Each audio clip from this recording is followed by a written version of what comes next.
This week in Oak Grove, Oregon, when bystanders intervened to try to stop the murder of a woman in a Denny's parking lot, nobody has any idea that this will lead to a serial killer and a secret graveyard deep in the forest. Welcome to Small Town Murder.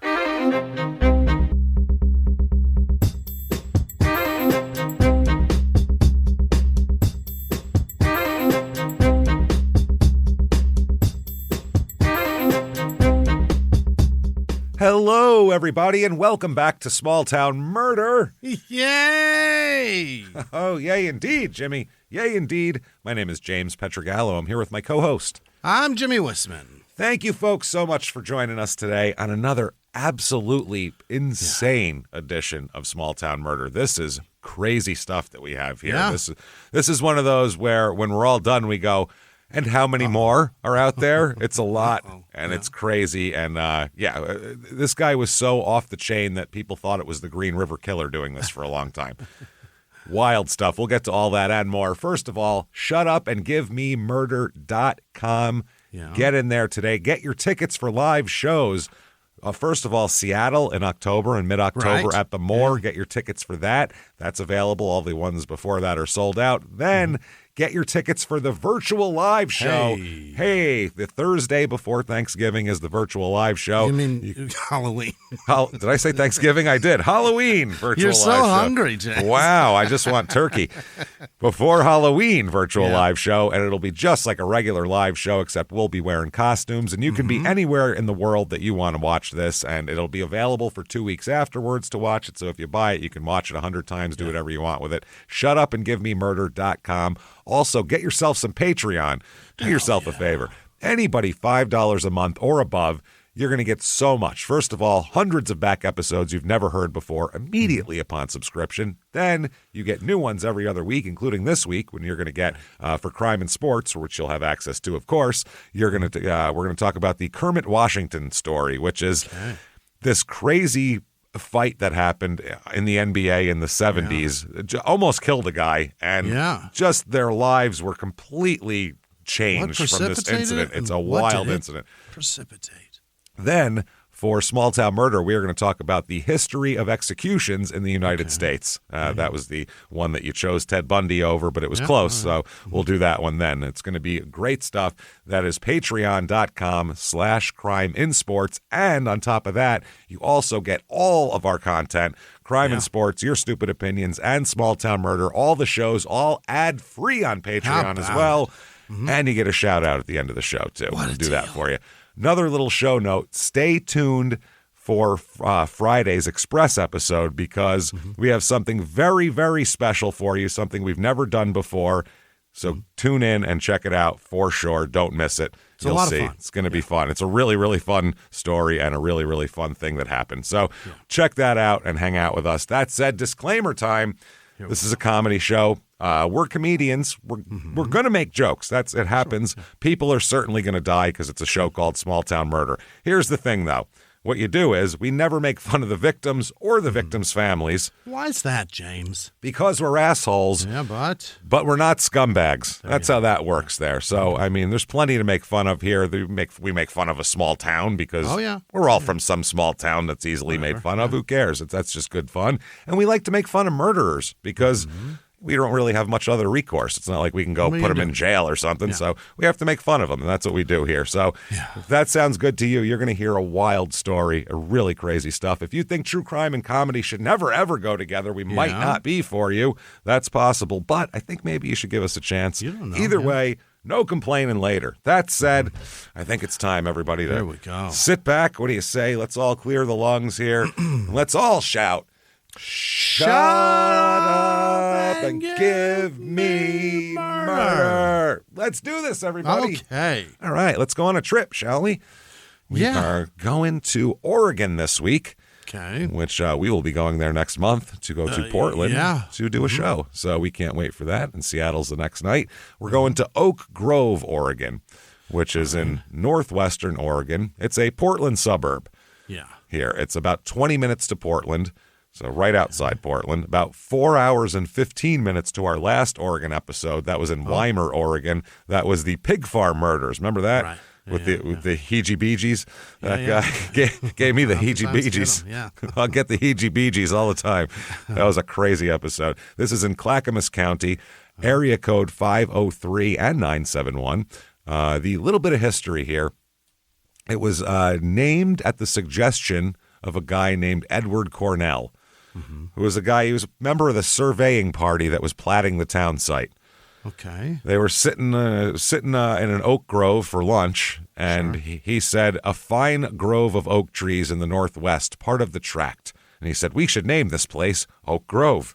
There it is. That's what it was. So it was platted in 1890, and that's what ended up happening here. They showed, apparently they put a trolley in 1893 and all this. Yeah. The weird thing is the railroad station was originally named Center, and there was another station in St. Teresa that was named Oak Grove. So they literally had to try to, how do we switch this? You get this and we get that. And so the post office department changed the name of the post office to Oak Grove, and the Center Railroad Station was changed to match. And then the Teresa one had to change theirs because it was already taken. Fine. Ridiculous. They fight over names and who's going to be the county seat. Crazy stuff. Reviews of this town. Let's find out what other people think about here, because we've never been here before. I don't know anything about it. Here we go with 4 stars. I love my neighborhood. Good. That's nice. I moved here when I was in 7th grade, and I've seen it grow so much just in the past 5 years. The sense of community in my neighborhood is so incredibly strong and comforting. The relationships I've nurtured with my neighbors are relationships I'll cherish years after I move. Okay. Why are you planning on moving if it's so great? The neighborhood. Yeah. Just the neighborhood. Why don't you just stay there if you... Yeah, sounds great. Get it. Yeah, why are you going to move? I don't understand that. Here's 3 stars. Very short and sweet. Inexpensive cost of living and close to the river. Yeah. Yeah, it's not really that inexpensive. There's a reason, as we'll talk about there. Oh. And then 3 stars. Here we go. A lot of the people, I don't know what this person's talking about. A lot of the people who live in the area are from a very rough or live in a rough house. Uh-huh. Rough house? What is that? The rough house. Barely constructed? Just a lean-to? What are we talking? Rough house. Just framed. That's it. I don't know. Many come from a background of violence but have chosen to become the, and then in quotes, better person. Yeah. Okay. The neighborhood also has a lot of traffic problems at the intersection. I have no idea what you're talking about except for that. Is this town just a neighborhood? I think it's a neighborhood and an intersection, apparently, with rough houses, from what I hear. Yeah. That said, population of this town, 17,382. It's huge. Very big. Not big, not small. It's the biggest neighborhood I've ever heard of. Yeah, no, it's a town, decent size. I mean, that's a good-sized town. Yeah. More men than women in this town, which is not normal in the population here. It's about 50.8% men. It is the median age here is a few years above the national average, so it's about 42 and a half. Yeah. Family here, it is just below the average. It's usually 50-50. For married, and here it's 46.6%. You know, a lot of average stuff. It's kind of an average suburb. Race of this town, 86.4% white, 1.8% black, 1.3% Asian, 7.7% Hispanic. Religion in this town, normally 50-50 in the rest of the country. Here it is 29.6%, so much less here, and it's spread around pretty good. The highest concentration of a faith is the other Christian. So I don't know what that is. I'm not sure exactly. Not sure what that means exactly or what that encompasses, but other Christian, other than the ones they listed, like Pentecostal and Methodist and Presbyterian and all that. The unemployment rate here is just about average. Median household income here is just about average, too. It is $68,344 a year, which is $1,000 less than the national average. Sure. Problem is the cost of living here is pretty damn high. 100 is regular average in the country. Here it is a 134 out of 100. Oh, my. Pretty expensive, and the housing is the most expensive thing. Median home cost here, wow, $439,800. Pricey. Why? Someone said, oh, yeah, it's cheap to live here. It is not cheap to live here. In comparison to what? Malibu, That's what I mean. guess. Maybe Portland itself, In like Boston? Portland proper. Because I know Portland's really expensive. It is, yeah. So I guess it's cheap compared to living in the city, maybe. I'm not sure. But if you want to figure it out, we have for you the Oak Grove, Oregon Real Estate Report.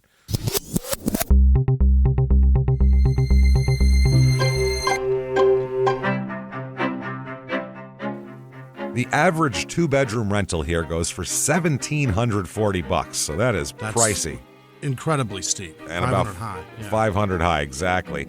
Here's a house it's a 3-bedroom, 2-bath, 1,312 square feet. Just a nice little kind of raised ranch, 2-car garage attached, that sort of thing. Not bad. It's on a small lot, not even, a quarter of an acre or anything like that. Pretty big driveway. Inside, I don't like the carpeting, but they have a nice fireplace in the living room. Okay. $390,000 for that, though. Wow. I mean, I'll show you a picture. It's not, it's fine, but $400,000. it's, it's built in 1973 and it Good looks Lord. like it, and it's not that big, and it's $400,000. So that seems like a little steep. And here is one, a 3-bedroom, 1-bath. Again, same thing, 1,320 square feet. It's nice, hardwood floors. The lot's a little bit bigger, but again, not even a quarter acre. It's fine, but it's not amazing. $489,000 for this. My word. For a very average 1,300 square foot house with no property. Yeah. That is steep. That seems really, really steep. And then finally here, move on in, everybody. A 4-bedroom, 4-bath, 5,477 square foot house. Yeah. And this is one of these very modern here. I'll show you. Super modern with all, Oh, boy. It looks like a new McDonald's is what it looks like. It's like all gray and industrial. That's kind of what the house looks like. Is that just a 2-car? That looks like a 2-car that they have there. Yeah, nothing bigger Very than nice. that. But this house is $2,999,990. So That's steep. pricey. This is expensive, this joint. It really is here. So that said, things to do in this town. Okay, let's find out. The Oak Grove Festival. Now, I tried, I looked, and I fought long and hard to find things about the Oak Grove Festival. They talk about it constantly. But they won't tell you anything about it, essentially. I don't understand it. It just says it's back and better than ever. And it says 11 a.m. to 4 p.m., a lively day packed with food, music, fun, and local flavor. That's all I can find on this damn thing. And everywhere it's listed, that's the description they have. They just sent the press release out and they did it. Now, something that's a little more covered is the Oak Grove Folk Music Festival. Oh. Here we go. All sorts of folk people, I suppose. I don't know who any of these people are. Mojo Parker.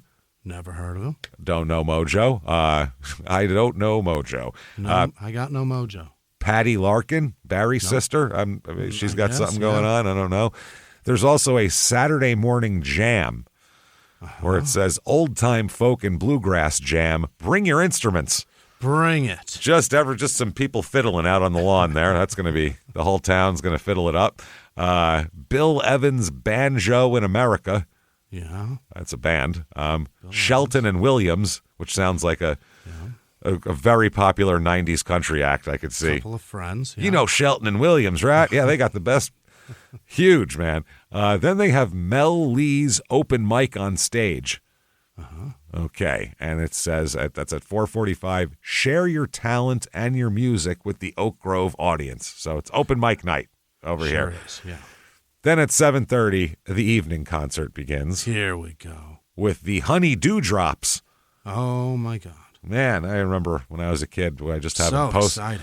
Posters all over my wall of the Honey Dewdrops, and just idolized them. Hoped I could meet them someday. Yeah, and here we are talking about them.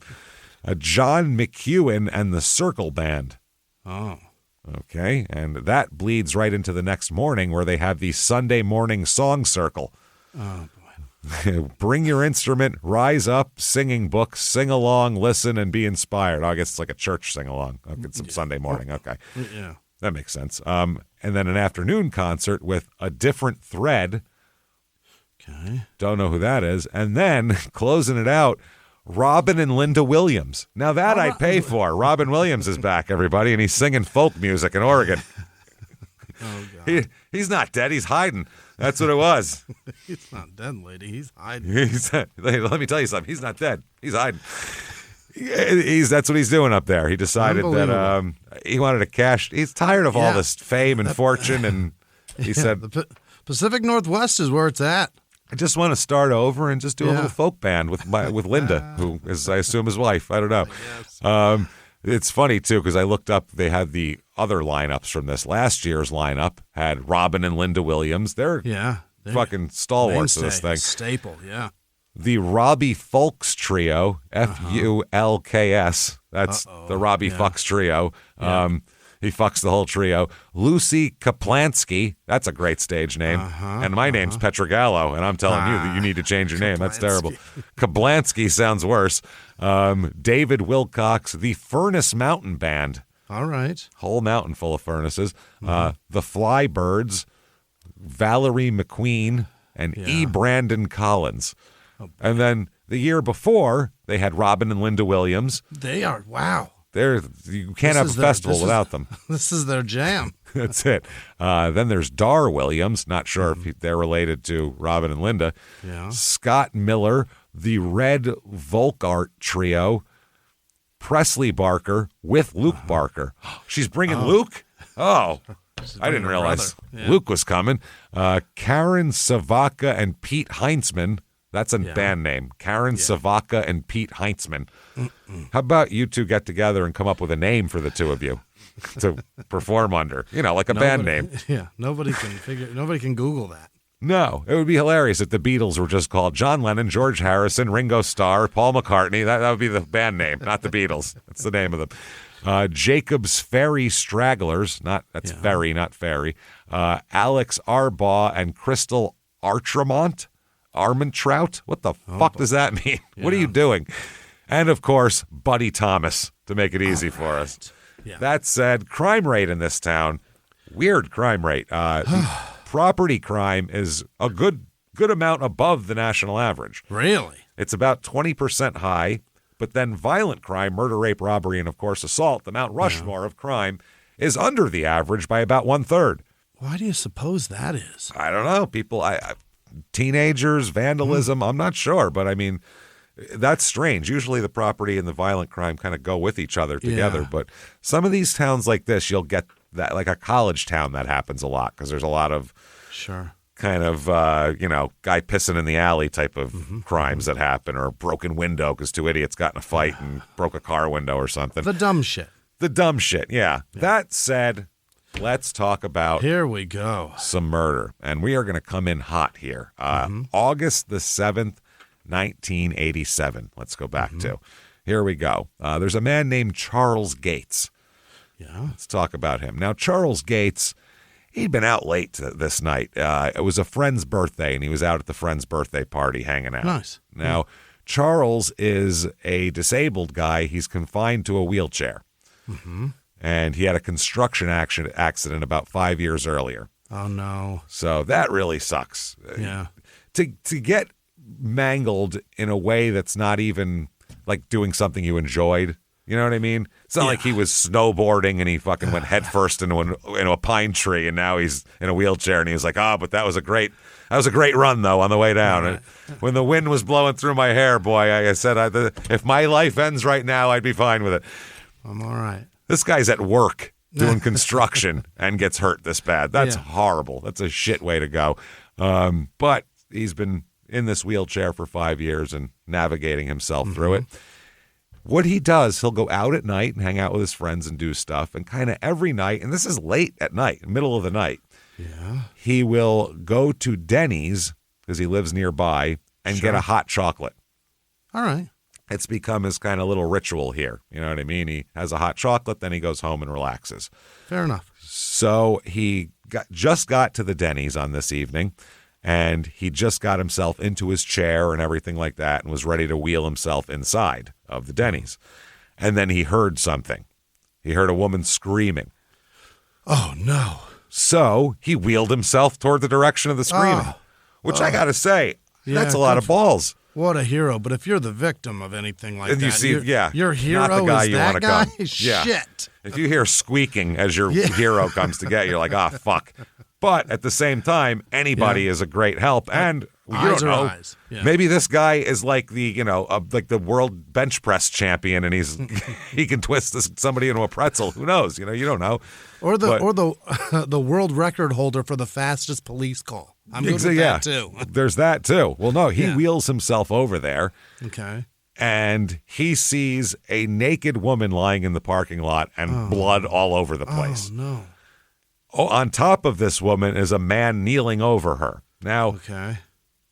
Charles doesn't know if this guy is the Did cause that or is helping. Yeah. or is helping. Yeah. Did he just get there quicker because he's not in a Sure. chair? Who knows?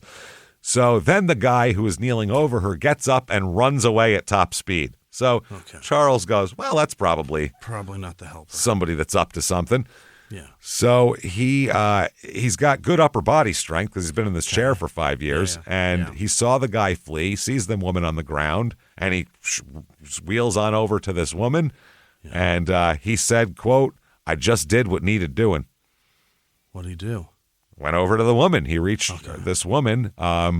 He basically kind of like dove halfway out of his wheelchair to try to help her because she's bleeding everywhere. There's blood all over. He can't even tell where the wounds are. There's so much blood. Oh, boy.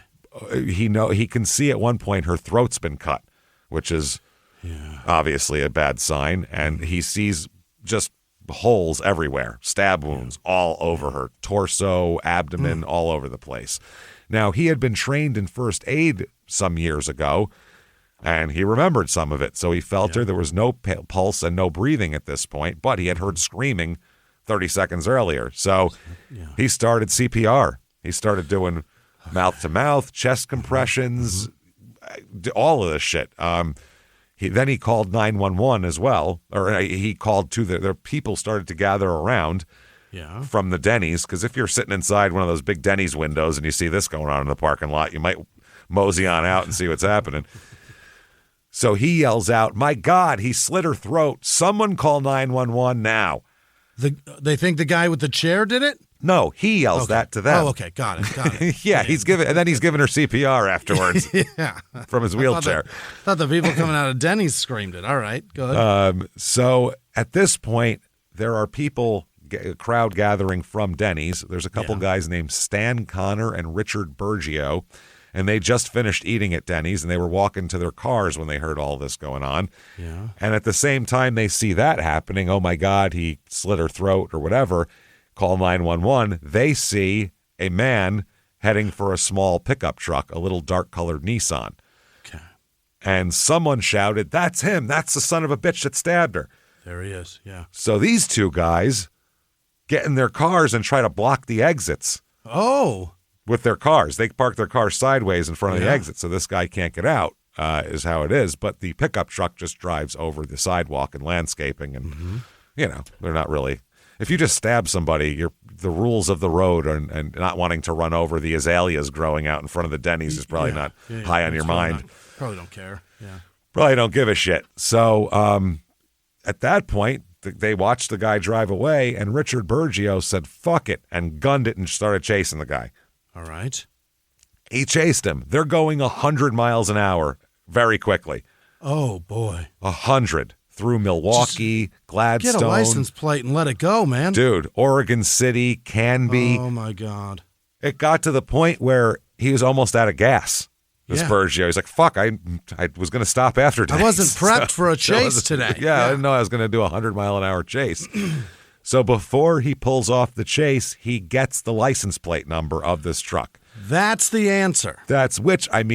Could be a stolen car. Who knows? Sure, That might but not at least help. you But it's know something. what car. Yeah. So it was Oregon plate number CYW194. Mm-hmm. He has that. He calls 911 and he says, I'm the guy from the Denny's and I got a license plate number and I chased the guy, gave the description of the car. Yeah. So they get the license plate and they run the license plate and it comes back to a man named Dayton Leroy Rogers. Dayton, just like the city. Mm-hmm. All right. Dayton Leroy Rogers was born September 30th, 1953. So he's about 34 at this point in time, almost 34. He also goes by the name Steve the Gambler. Steve the Gambler. Steve the Gambler. Yeah. Yeah. He's also a joker and a smoker and a midnight toker, this Midnight fucking token, guy. yeah. Steve the Gambler, he goes by. It's cooler than Dayton Leroy, I guess. Steve the Gambler. So, little background on old Dayton, the guy they were chasing here. Actually, a lot of background on him. He is quite an interesting fella here. Okay. He is the youngest of 3 children in his family. Okay. He's from Moscow, Idaho. That's where he was born. Yeah. Now, he's the youngest of 3 natural-born children to the family. But the family is then going to adopt 4 more kids. They got 7 and adopted 4. Adopted 4, and that pissed him off good. Yeah. And we always see that, too. In a lot of our stories, you'll have somebody in a family whose family adopted a bunch of kids, and it really pissed one of the kids off good, and they ended up being an asshole. So he's got a wild life. His family's going to move very frequently. His father is a lunatic. Yeah. His father's out of his mind. Ortis Noble Rogers is his father. Ortis. Ortis. Ortis. Didn't know that one. Never heard it before. Mm-hmm. Both his parents are known as zealous members of the Seventh-day Adventist faith. They're really into it. Real into it. Like, that's all they're about, and we'll talk all about it here. He's got 2 biological sisters, his 2 older sisters, 3 adopted sisters, and an adopted brother. Okay. So altogether, 5 sisters and a brother is what he's got. Hey, everybody, just going to take a quick break from the show to tell you about some delicious cereals from Magic Spoon. MagicSpoon.com. Oh, I love cereal, Jimmy. You know that. I am a cereal aficionado. Oh, boy. And Magic Spoon makes the cut for me. These guys make amazingly delicious cereals that are so good. Magic Spoon makes high-protein, zero-sugar cereals and treats reinvented from your childhood. Get some nostalgia here. It's so good. Yes, it's amazing. Every serving of Magic Spoon high-protein cereal has 13 grams of protein, 0 grams of sugar, 4 grams of net carbs. They come in nostalgic flavors like fruity, cocoa, frosted. You know what all those are. You get it. Yeah. And they're so delicious. Man, I love Magic Spoon. It's so good. Magic Spoon also has these great treats, too. These high-protein treats. They're crispy, crunchy, airy, and an easy way to get 12 grams of protein on the go. They also come in awesome flavors, mouth-watering stuff like marshmallow, chocolate peanut butter, and dark chocolate. Both are great on the go, pre or post-workout, or even as a midnight snack. That's when I get into Magic Spoon. 1 a.m., it's time for me. I'll take down a whole box at once, I swear. It's so good. Get $5 off your next order at magicspoon.com/smalltownmurder, or look for Magic Spoon on Amazon or in your nearest grocery store. That's magicspoon.com/smalltownmurder for $5 off. And now back to the show. Hey, everybody, just going to take a quick break from the show to tell you about our safest sponsor, Simply Safe. SimplySafe.com. SIMPLI Safe.com. That's right. We want to talk to you about your home security for just a minute here. I used to think home security was an alarm that goes off after, there's a break-in and the guy would get scared and go, oh, God, and there's people are going to hear this and they run away and maybe they get your neighbor's attention. But that's pretty reactive. I mean, things are already happening. By that time, an intruder's in your home. It's too late. You've heard Small Town Murder. You're listening to it right now. It's way too late if someone's in your home. You're already dead. So we can't have that. That's why real security should stop a crime before it even starts. Right. That's why we trust Simply Safe. Their system is designed to be proactive, not reactive, and really could have made half of our episodes not happen if people had Simply Safe. It's amazing. I love it. My whole house, my studio, Jimmy's house studio, everything is covered by Simply Safe because it's the best. It's simply the best. That's all there is to it. They use AI-powered smart cameras to identify threats lurking outside your home. They immediately alert Simply Safe's professional monitoring agents. Boom, there you go. These agents intervene in real time before things even happen. They can talk. They have access to two-way audio to confront the person. Hey, stupid, get out of the yard. It's great. Place. It's amazing. Trigger sirens, spotlights to scare them. They request rapid police dispatch when needed, all helping to stop this intruder while they're still outside your house. That's security. So join the more than 4 million Americans who trust Simply Safe with their home security every day, including Jimmy and myself here. And with a 60-day money-back guarantee and no long-term contracts, Simply Safe earns your business by keeping you safe and satisfied every single day. Visit simplysafe.com/small to claim 50% off a new system. That's SimpliSafe, SIMPLI safe.com/small. There's no safe like Simply Safe. Now back to the show. So Ortis, and this is an odd thing, his dad Ortis didn't like kids. No? No, so you want to have 3 and then adopt 4 more when you don't like them 4 any. strays inside. Jesus Christ, man. I hate dogs. I'm going to the pound to pick a couple up and take them home with me. Let me get 7 of them. Be the weirdest thing to do, wouldn't it? So anyway, yeah, he doesn't even like his own kids. Like, never mind the adopted kids. He didn't even want to have kids. Okay. Didn't want them at all. The mother, though, Dayton's mother and Ortis's wife, Jasperelle is her name. Jasperelle. Ortis and Jasperelle are the parents, okay? And they named Dayton. Anyway, she loved the kids and loved being a mother and a homemaker, and that was her jam, man. She really, really liked it, and it was her decision to adopt more kids. Yeah. All the time. Keep adopting kids.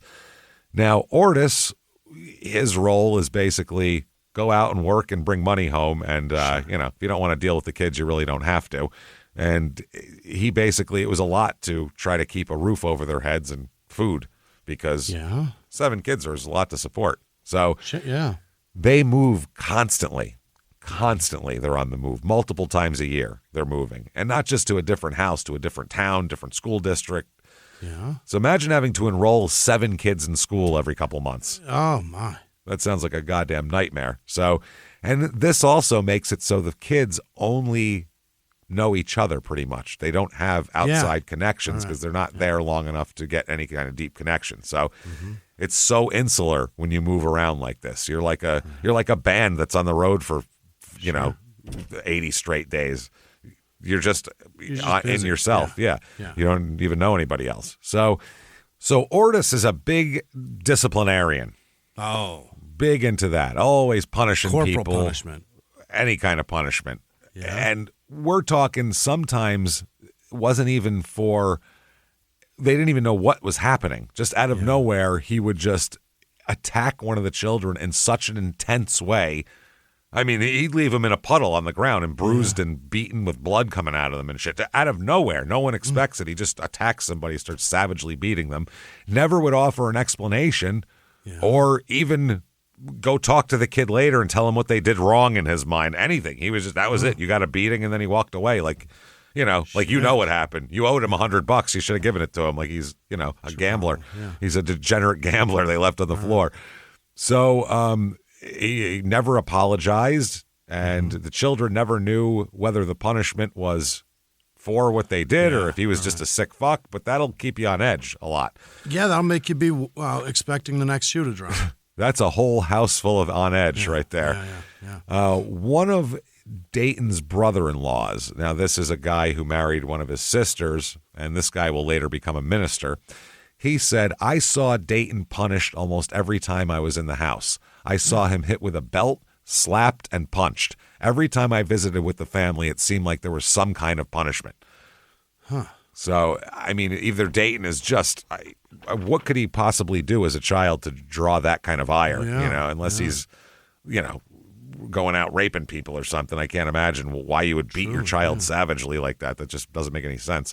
So, on one occasion, this man recalls that young Dayton was forced to sit in a chair while Ortis punched his legs with his hands and fists, quote unquote. So he said, you sit here and I'm going to beat your legs. Yeah. Which is a weird punishment. And the guy also said the weird thing was Ortis would do this and he'd beat these kids and then he would hurt his hand and then everybody had to have sympathy for him. Yeah, because his hand's hurt. Everyone had to tend to him and make sure he was okay because he hurt his hand from beating children too much. It's ridiculous. Dayton would just sit there and take it. He never fought back. He never tried to run away. He just took it. The brother-in-law said he wouldn't even move his hands to protect himself. Wow. He'd just take the beating, which is wild. He also had a lot of weird thoughts about sex, Ortis, obviously, as you can imagine. If he's this kind of controlling lunatic. Hate that they know that. Yeah, he would continually preach to his kids that they all had an evil entity inside of them living. Mm-hmm. Yeah. And that's sex drive. That's an evil entity. Oh, that's like a little demon. Picture it with just a little demon with like a bondage mask on, basically. That's how you know that one from the other demons. It's got like a whip and a bondage mask. You go, that must be that demon. Okay. So he would say that it was always living in them, and he tells them that he's attempting to remove it by basically constantly pumping the Bible into them. Okay. He said, I'm doing this to remove the sex demon that lives in you. Oh, boy. That's why we're spending the entire night doing this instead of anything else all the time. So it was a lot for the kids, and it's just a lot. He also sent them to Seventh-day Adventist schools. Yeah. And all of that kind of deal. So, I mean, just tries to immerse them in religion so they won't have a sex demon in them. Oh, boy.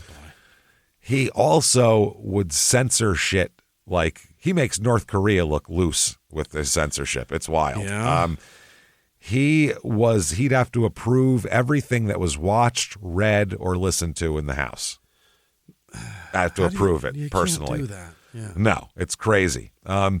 He went so far, this is fucking nuts. Ortis was a big, this is ridiculous. We were talking like in the 60s when all that Hawaiian shit was popular. Yeah. He loved Hawaiian music. Really? Which was hugely popular back then. Ukuleles, yeah. He loved the Hawaiian records, so he had a bunch of Hawaiian records. But on the covers of the Hawaiian records, you know what the covers look like, right? Yeah, chicks in grass skirts doing hulas Chicks and in shit. grass skirts, exactly. Yeah. Hawaiian stuff. He would draw clothes on their bodies with black felt pen, so no flesh would be exposed except for faces and hands. And a pantsuit for this one. Yeah, and a burqa for you. There you go. So that is insane. Yeah, that's gone too far. If you're a kid too, right? You're a kid looking to whack it, okay? Yeah. At that age, and pre-internet too, we're talking, this is in the 60s, so we're talking, you don't even have, a Playboy was like visual aids are few and far, There's no porn, movies, there's none of that shit. You can't just look somebody up on your phone and get a picture of their tits. Like, it's none of that shit. This is You're a visual guy, it's tough for you. You can whack it to a hula album. You can do it. Like, back then, you're taking the only outlet I have to whack it, and you're covering it up with a black felt pen. Not cool. Yeah. Not cool at all. But that's the kind of control he wants to have on you, is that. When visitors, people come over, they'd ask about that. Why did you do this? Because he'd I'll play some albums, and he'd do it, and they'd be like, why are all the women wearing snowsuits? I don't understand this. Aren't they Hawaiian? What's going on? Super weird. He would say, oh, those women are sluts. That's why. Well, it's part of the music, man. It's part of the culture. They're on a beach, for Christ's sake. What do you want them to dress like? Robert Palmer. They're on the beach. What do you want from them? It's very beach-appropriate outfit. So he said the women were sluts, and he would not tolerate such a display of pornography in his house. Pornography. A woman in a grass skirt is pornography. A woman exercising her culture, mind you. That's just Hawaiian. This is part of the culture. It's not a Hawaiian orgy. It's just you go to the beach and it's fine. Wow. But he did like the music, though, he said. Right. I like the music, but that's crazy. Not these whores on the cover, these strumpets and harlots over here. Can't take that. I don't know if that's gonna. I don't see how that's gonna help the kids. No, it's certainly not gonna make them normal. No, it might make them very scared and insecure about themselves, or the other way. It could go either direction. Extreme. Oh yeah, it does go either. For me, I'd be like, "What is under that black felt pen? That must be amazing if I can't see it." Can I use a quarter and scratch that off? I'd be able to jerk off to that in like 2 seconds. It's got to be so good. That's why he's covering it up. He let me see the Sears catalog, so this has to be better.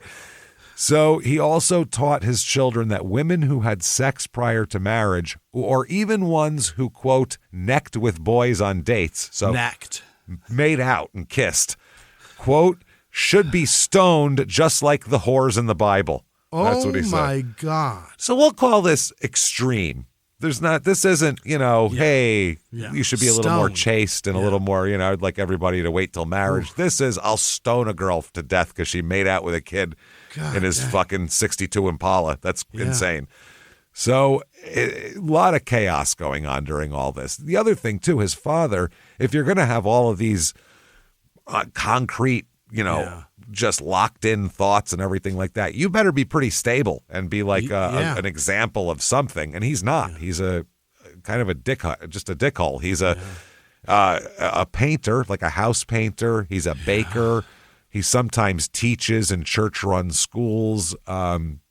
Basically, if he got a job 5 towns over, they're moving 5 towns over. And he's uprooting 7, kids and everything else and his wife and moving. It's a lot. Sometimes 4 times a year they'd move. Mm-hmm. So they said that the children were never in the same school for more than, for a whole school year. Yeah. So they could never form any relationships, and that made them kind of weird and kind of recluse and everything. Yeah. So they also said, a lot of people said that the parents, Ortis and Jasperell, had an unreasonable fear that if they allowed their children to make friends with outside people, then they would steal the kids' love from them, they said. Oh, you've only got a certain amount of affection. There's a love distribute. Pie. Yeah. And if you give him 3 slices, then how much? That was the point. Yeah. Jesus. So, if you give me 3 slices, then, what do you got left for mom and dad here? Now, the other thing that they have a bit of an issue with is Ortis and Jasperell have an obsession with Armageddon. Not the movie, not the terrible movie, the actual event of Armageddon. They believed that it was near, and they needed to be away from the wicked big city influence. Is that a thing for the Seventh-day Adventists that the end of days is coming while you live? That kind of thing? Listen, I'm not a religion expert. I'm not a biblical scholar, but I feel like in all the religion I've heard, there's always some sort of, you know what I mean? It's just some of them. Some of them are saying it's happening right now, and some are saying it could happen, and it's kind of part of it. Some are saying one way or another it's coming. Yeah, I mean, I guess that's why, I don't know. So they ended up basically, this is from the brother-in-law again, said they always lived out in the country or in small towns away from everything. They said they always kind of lived in the middle of nowhere. Yeah. Occasionally they'd live in houses with no electricity or plumbing. Just a structure, sometimes in trailers, sometimes even in cars. Then it gets worse than cars. At one point, while living in Idaho, Ortis was so in between jobs that he found an abandoned chicken coop with a dirt floor and moved the family into it. It's not livable. No, he converted it into, quote, a house by just putting up, pieces of wood on the side of it to keep the wind out. Stopping the wind? Yeah. And they lived in there. Oh, boy. It's real weird. Now, when they have to live in these environments, when you have 7 kids living on top of each other like that, it gets weird. You know what I mean? From time to time. Every house is a Charlie Bucket's house. Every damn place they go is Charlie Bucket's. So it's strange. So they said that at one point during one of these times when they were all forced to live very close to each other here, this is when he started developing odd sexual interests. Dayton, it does, not Ortis. Ortis already has odd sexual interests. He's already bizarre, Yeah, he already likes to, he jerks off to fully clothed hula women. So that he drew the clothes. That he drew the clothes on. Maybe that's why. He's like, I'll put the outfit that turns me on him. So Dayton develops a very specific sexual interest in his sister's feet. Oh, no. I don't know where that would how that would get into a young man's head or why, or I don't know. I'm not a psychiatrist, but for some reason he was super into his sister's feet. If he'd just hung on a minute, he could have been an adult that just likes other adults' feet. That's fine. Yeah, that would be, well, he does. Fine. Yeah, fine.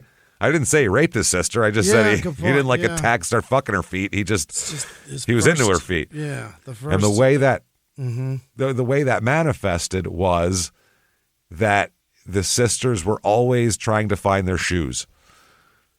He could never find, where's my shoes? Where's my shoes? They could never find their shoes. Yeah, and that's why. At night, after everyone would go to sleep, Dayton would masturbate while holding his sister's shoes. Yep. Which, again, I don't know what wires got crossed in what way to make you jerk off to a shoe, but that's what he was into. Maybe if you didn't draw fucking parkas on the Hawaiian girls, he could have jerked off to that and not had to find something weird to find to jerk off to. And it's fine to jerk off to a shoe, whatever. Just not your fucking sister's shoe. Don't jerk off to anything that's in the universe of your sister. That's just, that's weird. Make it a stranger's shoe. Don't care. Yeah, be Jerry Brudos. That's less weird. Fuck. So he would later tell people that after his family moved again, he told people, quote, his sisters became whores and would force him to engage in sexual acts with them. Okay. Which no one thinks was true, by the way. That's the other thing. No one thinks that's true, which is interesting. And that's a broad definition of it anyway. Exactly. More like, I'm turned on by them. I feel weird about it, so I'm going to say bad shit about them, kind of a thing. And I appreciate them making me so horny.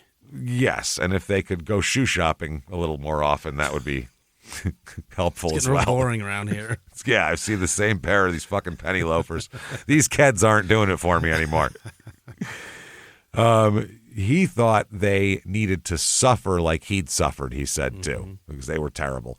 By the time he's in middle school, they had moved to College Place, Washington, which is near Walla Walla, and I guess Dad got a job at a bakery owned by relatives. Dayton worked at the bakery, too, when he's 12 years old. Okay. While attending school, the Seventh-day Adventist school, the Walla Walla Valley Academy, where he didn't get very good grades, didn't really care. He's not dumb, he just didn't like school at all, was not into it. Now, during this time, 12 years old in the 7th grade, he has a little bit of a problem with the law here. He's kind of bored, I guess. Him and his friend were caught by police shooting at passing cars with a BB gun. Yeah. Trying to break the windows. Okay. So, I mean, that's a 12-year-old. That's kind of, I mean, it's obviously not okay. You could really hurt somebody. But at the same time, it's not out of the bounds of, no cop would be like, oh, my God, but he needs to be in prison forever. They'd go, listen. A passing car, though, is kind of bad. It's all bad. Yeah. It's. I mean, you could, what if one of the windows is open? You could hit somebody. There's a lot of ways that this is terrible, but it's also kind of normal for, not normal, but average for in 1965 for some kid to shoot BBs at a car. Most of them had slingshots, probably. This is just an up from that a little bit. He's an upscale Dennis the Menace, this guy. He's ready to go. He's dating the Menace. So that's what he got caught doing. Him and his friend got probation in this, actually. Wow. But Dayton's dad was pissed. Ortis was real pissed. He beat the living shit out of Dayton for this one. So that's not good. And shockingly, as his teen years progress, he gets a continually worsening relationship with his father. Is that right? Weird. Strange. Now, Jasperelle, mom, she just wanted Ortis to just treat him. She wanted him and Ortis, Dayton and Ortis, to have a real father-son close relationship. Well, That's all she wanted. That's it. Yeah. She said that she wanted them, quote, or she wanted Ortis, quote, to do things with Dayton like a lot of fathers do. But he just wasn't a pal with Dayton like I wished. A pal? No, he beats him fucking unmercifully. That's not a pal. Jimmy, how many times do I beat you unmercifully? Is that? It's I mean, sometimes, but not that often. Yeah. I mean, you throw it back at me when I need it. You know, it happens. That's what friends are for. You know, unmerciful beatings back and forth. Whew. I lost count. So the father and son became even more distant, though, and things get really, really weird and bad here. Dayton grows to hate his father and starts basically anything his father pushes toward him, he rejects. at this point. And this is what you get. You either get someone who is going to be, hyper like you are, hyper religious and whatever, hyper moral, or you're going to get someone who goes, no, I'm doing the complete opposite of what you fucking tell me. I hate That's it. you and I don't want to be you. Yep. Find a preacher with 4 daughters, and I guarantee you all 4 of the daughters aren't going to turn out the same fucking way, or 4 sons or 4 anything. So anyway, he hates his dad, and then he starts having a resentment toward his mother, too, because his mother wouldn't stand up for him. Right. So he realized his father's being unreasonable. He's like, oh, she's not fucking helping either. Mm-hmm. So thanks a lot. Now, shortly after the BB gun incident, Dayton's parents are going to send him away. This is about age 15. They sent him away to the Upper Columbia Academy, which is a church-run boarding school in Spangle, Washington, near Spokane. Dang. And Dayton was pissed when he got sent here. Didn't like this. No. His grades got even worse. He gets pretty much all D's now. Uh-huh. Not at the boarding school for very long because his parents end up moving to Pleasant Hill, Oregon. So he moved with them, where he attended the Emerald Junior Academy the following year. He also worked part-time as a cabinet maker as a 15-year-old, which is an odd job for a 15-year-old, not a laborer, not a hole digger, a cabinet maker. Carpentry, yeah. That's like fine carpentry, though. That's you work your way into that. Right. That's that's a different type of carpentry. Very specific, and actually, it's incredible if you can do it. God damn. I knew a guy who was a cabinet maker, and he made he was amazing with wood. He could do anything with wood. It's so meticulous, but Dayton is pissed and pissed and pissed. His grades continue to fall. Now he's failing some shit, and he's not doing well. At age 16, he drops out of the academy in the middle of his sophomore year and moves. His parents just absolutely forbade him from doing this, but he's not listening to them by now.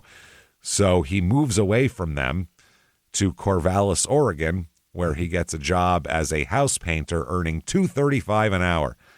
$2. And 2.35. We're talking 1970. That's not bad money, actually. Right. That's actually decent. Yeah. For a kid, especially. It's very little, but it's very little money to live on, is it? I think it's over $20 an hour now. I mean, it's not for a child. That's not bad for someone who just dropped out of school at 16 years old. And just doing it. Yeah, back then you could probably get an apartment, some little studio or something, and fuck yeah. If you're making over $20 an hour back then, things were a lot different. So that's what he's doing basically. That's his whole deal. 1972 comes around, and he's a house painter at this point now, like his dad. Yeah. So no matter what, you're gonna you hate your dad. I'm not gonna be like my dad. Guess what you're doing? It's gonna make you. Yeah. Same shit as your dad. I guess he moved there. While in Eugene, he began dating a 16-year-old girl named Julie, who his parents hated, of course. Right. So obviously, what's going to happen then? They're going to get married immediately. Yeah, because they hate her. So that works out perfectly. So he marries a 16-year-old. They hate her not because they're getting married or because they're together, but because she's a Lutheran. Oh, not those damn shifty Lutherans. Are you kidding me? Good. What is she, from Minnesota? Who freaks? If your kid brought home, this is my girlfriend, she's Lutheran, you'd go, okay. Anyway, where are you from? Who cares? But she also, they thought that she had a problem with drugs and alcohol. Oh.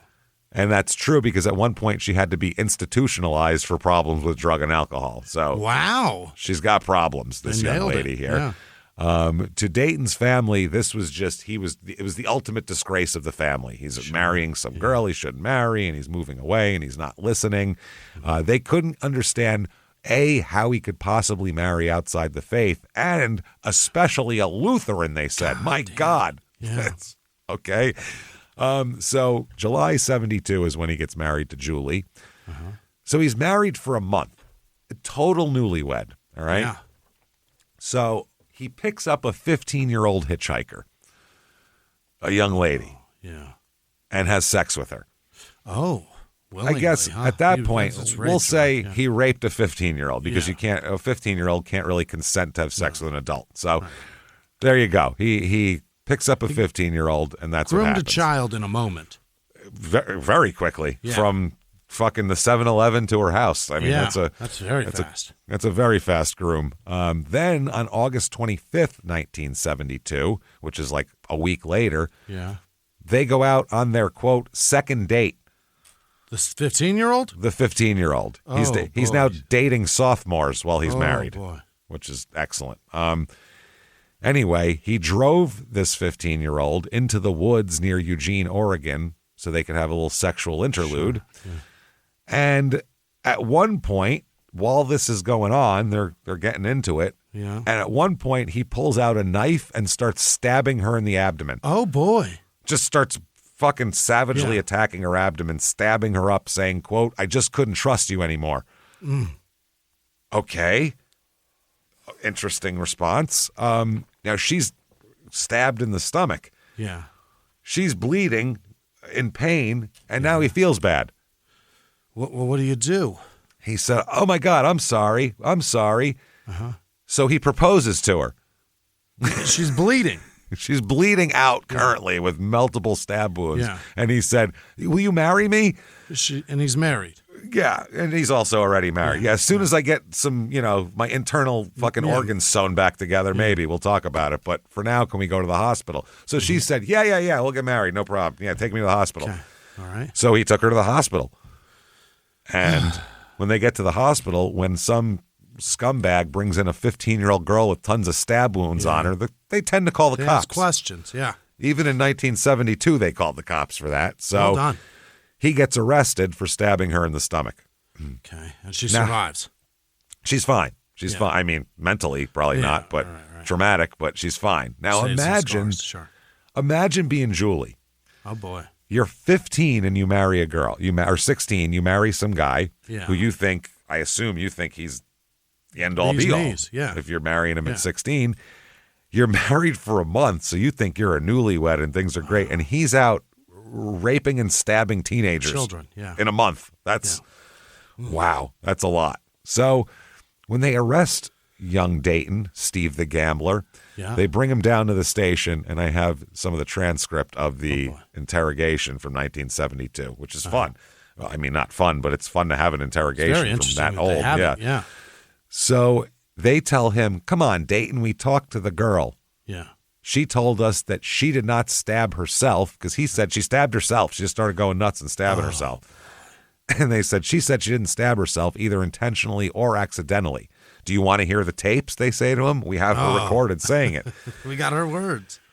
So then he doesn't wait. The detective just presses a play button, and Dayton listens to the girl's statement of all of this. And he starts getting all freaked out now because he thought he could just lie his way out of it. And no, she told on him. They said, "Do you understand what she said, Dayton?" As they switch off the player here. And he shook his head yes, but didn't answer. He just nodded his head. And they say, "Well, what do you say, Dayton? Is the girl's statement true?" And he just shook his head no. He wouldn't speak. He's just shaking his head no. They said, "It would be in your best interest if you were truthful, Dayton." Yeah. So Dayton looked down and didn't know what to do. He started chewing his fingernails. And then he tells the detectives, quote, "I need a little time to get my thoughts in order." You're like, this guy is wacky. But he said, "I will tell you everything. I'll tell you everything that I know. I'll tell you the truth. You just got to give me a minute to get my shit together here." Okay. They said, "Why not? We'll go grab a cup of coffee. We'll be back." So can't wait to hear what this asshole has to say. Hey, everybody, just going to take a quick break from the show to tell you about our safest sponsor, Simply Safe. SimplySafe.com. SIMPLI Safe.com. That's right. We want to talk to you about your home security for just a minute here. Just a second. I used to think home security was an alarm that goes off after, there's a break-in and the guy would get scared and go, "Oh, God," and there's people are going to hear this and they run away and maybe they get your neighbor's attention. But that's pretty reactive. I mean, things are already happening. By that time, an intruder's in your home. It's too late. You've heard Small Town Murder. You're listening to it right now. It's way too late if someone's in your home. You're already dead. So we can't have that. That's why real security should stop a crime before it even starts. Right. That's why we trust Simply Safe. Their system is designed to be proactive, not reactive, and really could have made half of our episodes not happen if people had Simply Safe. It's amazing. I love it. My whole house, my studio, Jimmy's house studio, everything is covered by Simply Safe because it's the best. It's simply the best. That's all there is to it. They use AI-powered smart cameras to identify threats lurking outside your home. They immediately alert Simply Safe's professional monitoring agents. Boom, there you go. These agents intervene in real time before things even happen. They can talk. They have access to two-way audio to confront the person. Hey, stupid, get out of the yard. It's great. It's amazing. Trigger sirens, spotlights to scare them. They request rapid police dispatch when needed, all helping to stop this intruder while they're still outside your house. That's security. So join the more than 4 million Americans who trust Simply Safe with their home security every day, including Jimmy and myself here. And with a 60-day money-back guarantee and no long-term contracts, Simply Safe earns your business by keeping you safe and satisfied every single day. Visit simplysafe.com/small to claim 50% off a new system. That's SimpliSafe, SIMPLI safe.com/small. There's no safe like Simply Safe. Now back to the show. This show, Small Town Murder, is brought to you by BetterHelp. BetterHelp.com. You know it. Therapy is a good thing. We could all use it. Not all of us are getting it, so you should be getting it. And you'll turn to weird places to get the support that you need. You'll turn to a friend that might have an insight. You'll turn to other people, your mother, some stranger. Who knows? But not everybody's a therapist. That's the thing. Not everyone is the one. Find your right match with BetterHelp. And you can do that. I'm telling you, you talk to all sorts of random strangers or people you know, or somebody cutting your hair or something about relationships, anxiety. It's nice to talk to those people, but when you need somebody that really knows what they're doing here, those people might not have the right answers, but you can get guidance from a credentialed therapist online with BetterHelp. And I'm telling you, man, BetterHelp is the great place to start therapy. Perfect, sir. Yeah. You're thinking you might need a little therapy, you definitely need some therapy, so do that. It's way different to talk to a therapist who actually knows what to do than just your friend who's trying to, make you happy and keep you going here. So they have quality therapists here. BetterHelp therapists work according to a strict code of conduct and are fully licensed in the U.S. The therapist match commitment. They'll do the initial matching work so you can focus on your therapy. A short questionnaire helps you identify needs and preferences, and then you can switch therapists at any time with no additional costs. It's completely online. You can pause your subscription if you need to. You can switch therapists, do all of that. They have the world's largest online therapy platform, served over 5 million people globally, and you can join a therapist with the click of a button, helping fit therapy into your busy life. You can do it, everybody. As the largest online therapy provider in the world, BetterHelp can provide access to mental health professionals with a diverse variety of expertise. Find the one with BetterHelp. Our listeners get 10% off their first month at BetterHelp.com/smalltownmurder. That's BetterHelp, HELP.com/smalltownmurder. Now back to the show. Hey everybody, just going to take a quick break from the show and tell you how to get your fashion a little bit better with Quince. Quince.com, QUINCE.com. You know it. Cooler temperatures are coming, everybody. Summer is ending, and Quince is where we're turning for our fall staples, so they'll actually last. Some good stuff, some quality items. From cashmere to denim to boots, the quality holds up, and the price is going to blow you away because we love shopping on Quince because the prices are phenomenal. Quince has the kind of fall staples you'll wear all the time, like super soft 100% Mongolian cashmere sweaters starting at just $60. You can't beat that. That's crazy. Their denim is durable and fits right, and their real leather jackets bring that clean, classic edge without the elevated price tag. I myself bought a leather jacket from there, and I like it a lot, and I wear it all the time. Well, not in the summer, but when it gets cool again, I might look for another one. Who knows? With Quince, I can afford it, so it's good. What makes Quince different? They partner directly with ethical factories and skip those middlemen. You don't get robbed by middlemen. No. So you get top-tier fabrics and craftsmanship at half the price of similar brands. I love that. I got all sorts of stuff from Quince. I got a cool shirt that I got a pair of pants that I wore to an event. It's good stuff, and you can do it too. Keep it classic and cool this fall with long-lasting staples from Quince. Go to quince.com/smalltownmurder for free shipping on your order and 365-day returns. That's QUINCE.com/smalltownmurder. Free shipping and 365-day returns. Quince.com/smalltownmurder. Now back to the show. He starts out by saying, quote, "I'm married." Yeah. Okay. I've only been married about a month, and I've been having some difficulties with my wife. Okay. You're married a month. Figure it out. Yeah. He said that his wife was young. Well, yeah, you married a sophomore. Again, that's what do you want? Young is a word. Yeah. Yeah, she's a teenager, a child, and she was having problems adjusting to marriage. Yeah. She was in science class last week, and now she's married to you. It's a big change probably here. He said that he only wanted to talk to this young woman. I'll leave her name out of this, the 15-year-old. Yeah. He said he just wanted to have a friend he could relate to when he was having problems with his wife. He just wanted to have a sounding board. I needed somebody around her age that would understand. That would get what she's about. But it's just a strange thing because if you want a friend to talk to, you don't have sex with that person. Yeah. That's the point. So he said that's all he planned to do that day. He said he took the young lady into the woods just to talk, and he wanted to just vent and bare his soul and hopefully get some feedback. He said, but one thing led to another. You know how it is. He said before he knew it, they were, quote, frolicking on the ground, where he'd be frolic, I guess making out, rolling around on the ground. I don't know why they're on the ground instead of back in the car, but that's fine. He said that he began fondling her legs and feet.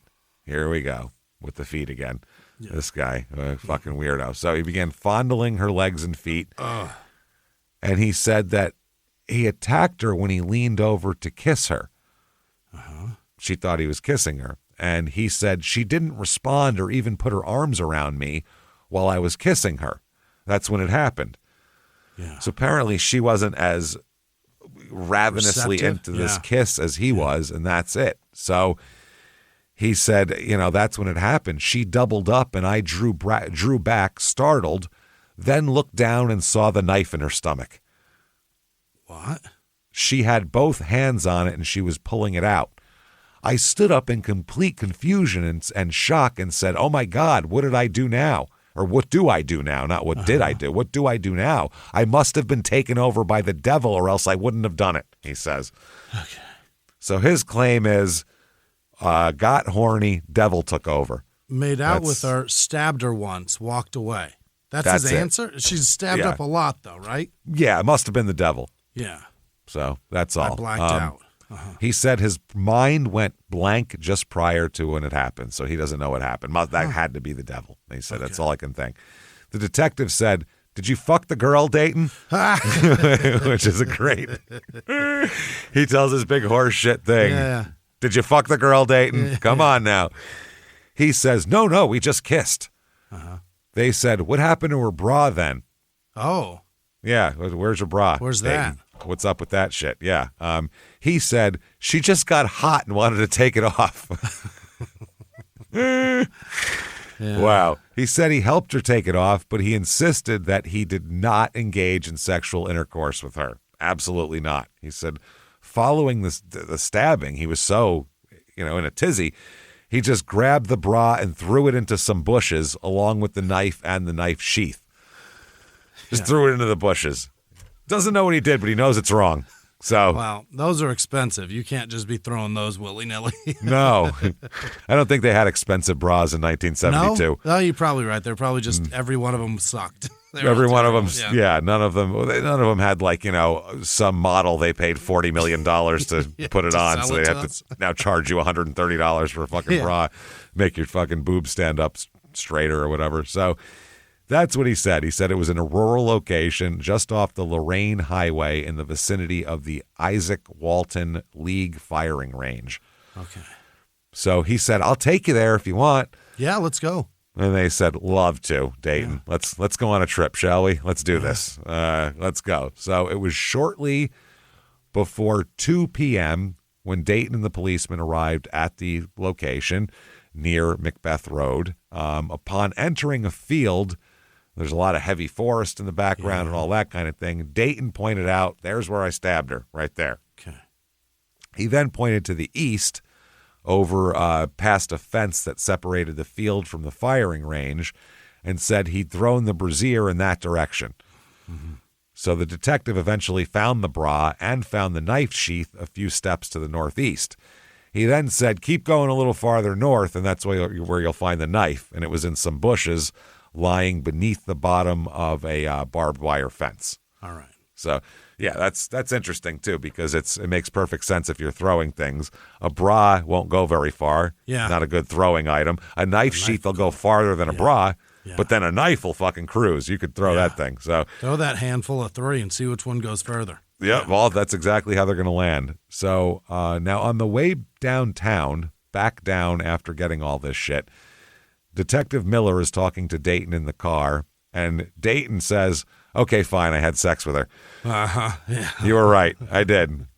He said the sex act had occurred the day before in his car on a side road near the community of Fern Ridge. So that's when he picked her up hitchhiking. Day before? Yeah, they went out for their second date the next day. Jesus.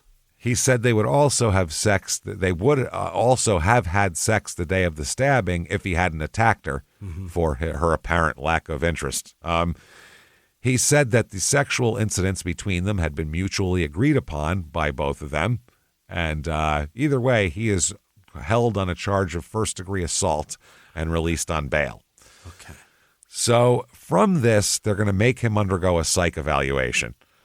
Yeah? Because figure out what's wrong with him? Yeah, he's just a little off, and they're like, this doesn't sound right. It just doesn't sound right. So they do. This is October of 1972 is the examination.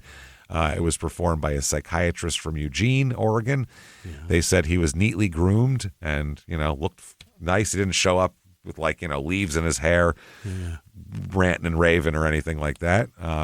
They said he was somewhat anxious and had tension during the interview. And they did a series of standardized psychiatric tests, including the Minnesota Multiphasic Personality Inventory, which we talked about a lot with Ted Bundy. Right. Yeah. In a Ted Bundy Patreon episode we did here. The sentence completion test and the draw a person test. Oh. Which, again, Ted Bundy did. This is like the standard. These are all what Bundy did. So now Dayton performed well on the test and appeared oriented in all spheres of reference.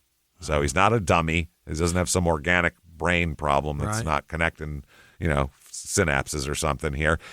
But during the interview, he said he recanted everything he said to the detectives earlier. He said that I told them that because that's what they wanted to hear. He said, but it's my opinion that the girl stabbed herself and she was under the influence of some kind of drug at the time and stabbed herself. So they said, that's what I think. So that's his excuse for this with a psychiatrist, which is, you know what I mean? That's not a good excuse. If you can tell the cops that, but your shrink is not going to buy that shit, and neither are the cops. But so anyway, here is the diagnostic impression written by a Dr. Cook. They said there was no evidence during the interview that his judgment was impaired, and he seemed to have significant levels of psychiatric insight. It is my opinion that the defendant at this time does not have a mental disease or defect which would form the basis for an adequate defense against the charges of first-degree assault. It is noted during the examination that the defendant consistently maintained that he was in complete awareness of his mental faculties and denied being under the influence of drugs or alcohol, which would alter his mental status.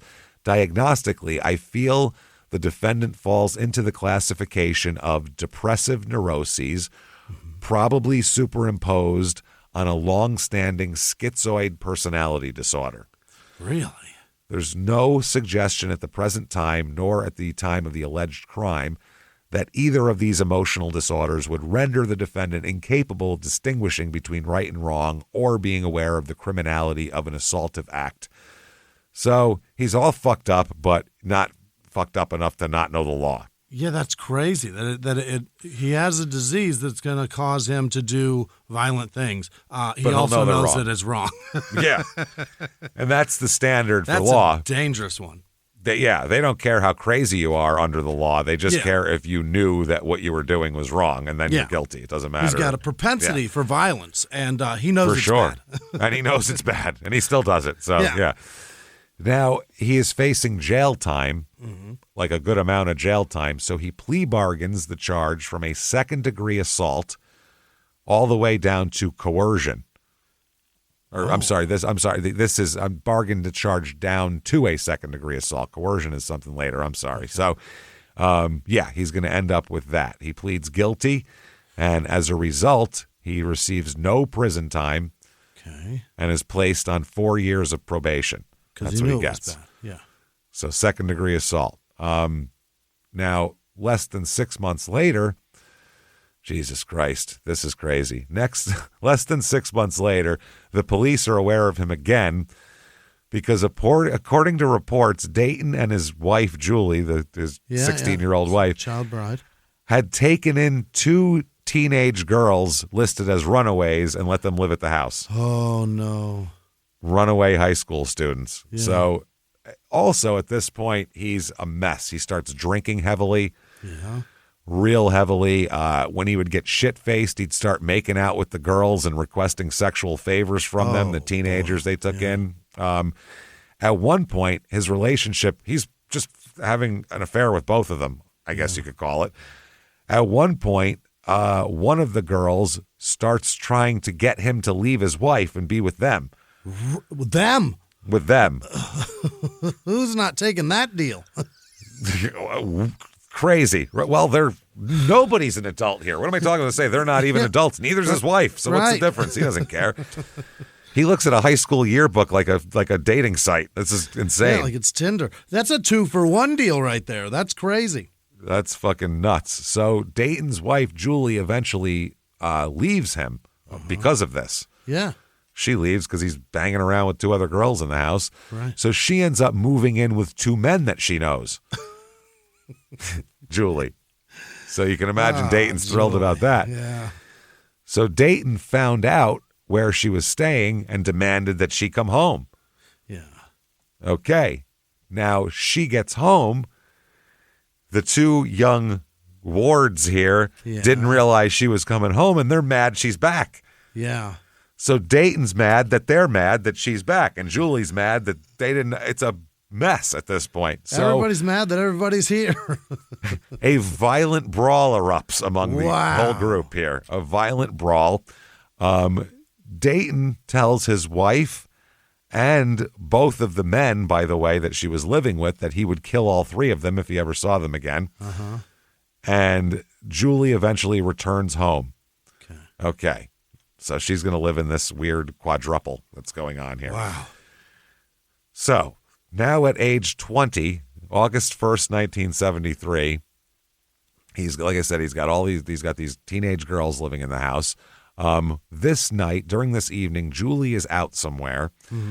He's been drinking, and without warning, he attacks the 2 young girls that he's there with with a beer bottle, beating them repeatedly about their heads. Whoa. Just beating them with a beer bottle. Yeah. Clonking on them. So then he freaked out because, he thought he didn't know what he did, basically. He freaked out and didn't know what to do because, now they have lumps all over their head, and I'm sure they're upset. So he jumps into his house and speeds away. By the way, in his white 67 Camaro. Cool Not fucking bad. car. Yeah. Yeah, 67 Camaro is a great car. Now, neither girl's severely injured, but they contacted the police, and Dayton was arrested near his home after he lost control of his Camaro and crashed into another vehicle. Oh, no. He was hammered. He left the house shit-faced, and that's what happened. So the cops showed up at this accident scene, and they were like, oh, we were going to arrest you anyway. This is easy. Perfect. Crash that one. God damn it. He was charged with 1 count each of second and third degree assault in connection with this attack. And that was that. So that's it. Second and third degree assault. Now, would this be considered a probation violation? You'd think so, right? From his last assault of a teenage girl. Right. He's doing the exact same thing. The prosecutors petitioned the court to revoke probation, but the judge found him not guilty by reason of insanity. Yes. Okay. He came in for a hearing, and they said, I don't think he's got insanity. Wow. And puts him into a hospital, the Oregon State Hospital, in March of 1974. Okay. He's going to spend 9 months in the hospital. Wow. Which, instead of jail, essentially. So on December 12th, 1974, he gets out. He's released from the hospital. Okay. There he is. Now, at this point, he doesn't know what to do with himself. No. His family wants nothing to do with him. He doesn't really want anything to do with his family. Right. His wife, lives with other people and dudes, and girls are calling cops on him, and he doesn't know what to do. So he moved to Eugene, Oregon now. They had moved to Eugene, his wife and everything. Oh, his wife, yeah. So he moves to Salem. Okay. He gets a job as a house painter and moves into an apartment with the minister from the church he began attending while he was hospitalized. So the guy from the church takes him in. He still has violent sexual fantasies. He masturbates multiple times a day, as much as he can get in, as much as he can squeeze in, really. He's jerking it, really getting it in there. February of 1975, he meets a woman. Great. Oh, what a lucky lady she is. Sherry Miller is her name.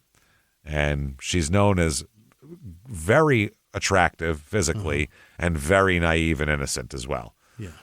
Which is, a guy likes that. A young man likes that. Young men, There's they're a into that specific shit. type of man that really likes that, yeah. Yeah, especially guys under 20 or under 25 really like that, because then they can feel like they're the experienced one or whatever. As you get older, you're not interested in that anymore. You're interested in a decent blowjob at that point. That's not going to come from, I don't care how pretty you are. You don't know what you're doing. That's different. That's just life. You know what I mean? That's a tough job to be handling, lady. And we want some experience after a while, some fucking know-how. When you can lean on your looks to get past it, then it's probably not very good. Yeah. So, she's sexually inexperienced. She's also very religious. Mm-hmm. She's from Canby. Now, she loved everything like that, and she loved him, thought he was great right away. I don't know what the hell ingratiated him to her, but well, he's probably charming. He loved her family. He thought her family was awesome. She has like a good family. She's from a good family where everybody likes each other and they're nice to each other and they encourage their kids. And he was like, this is awesome. Yeah. This is so cool. They're real clean cut and loving. He loved Sherry's father, Roy. Yeah. Loved it. Loved Roy. Thought he was a great guy. So soon he moves out of his apartment that he was living in with the minister and rents an apartment of his own in Woodburn. This is to be closer to Sherry and her family.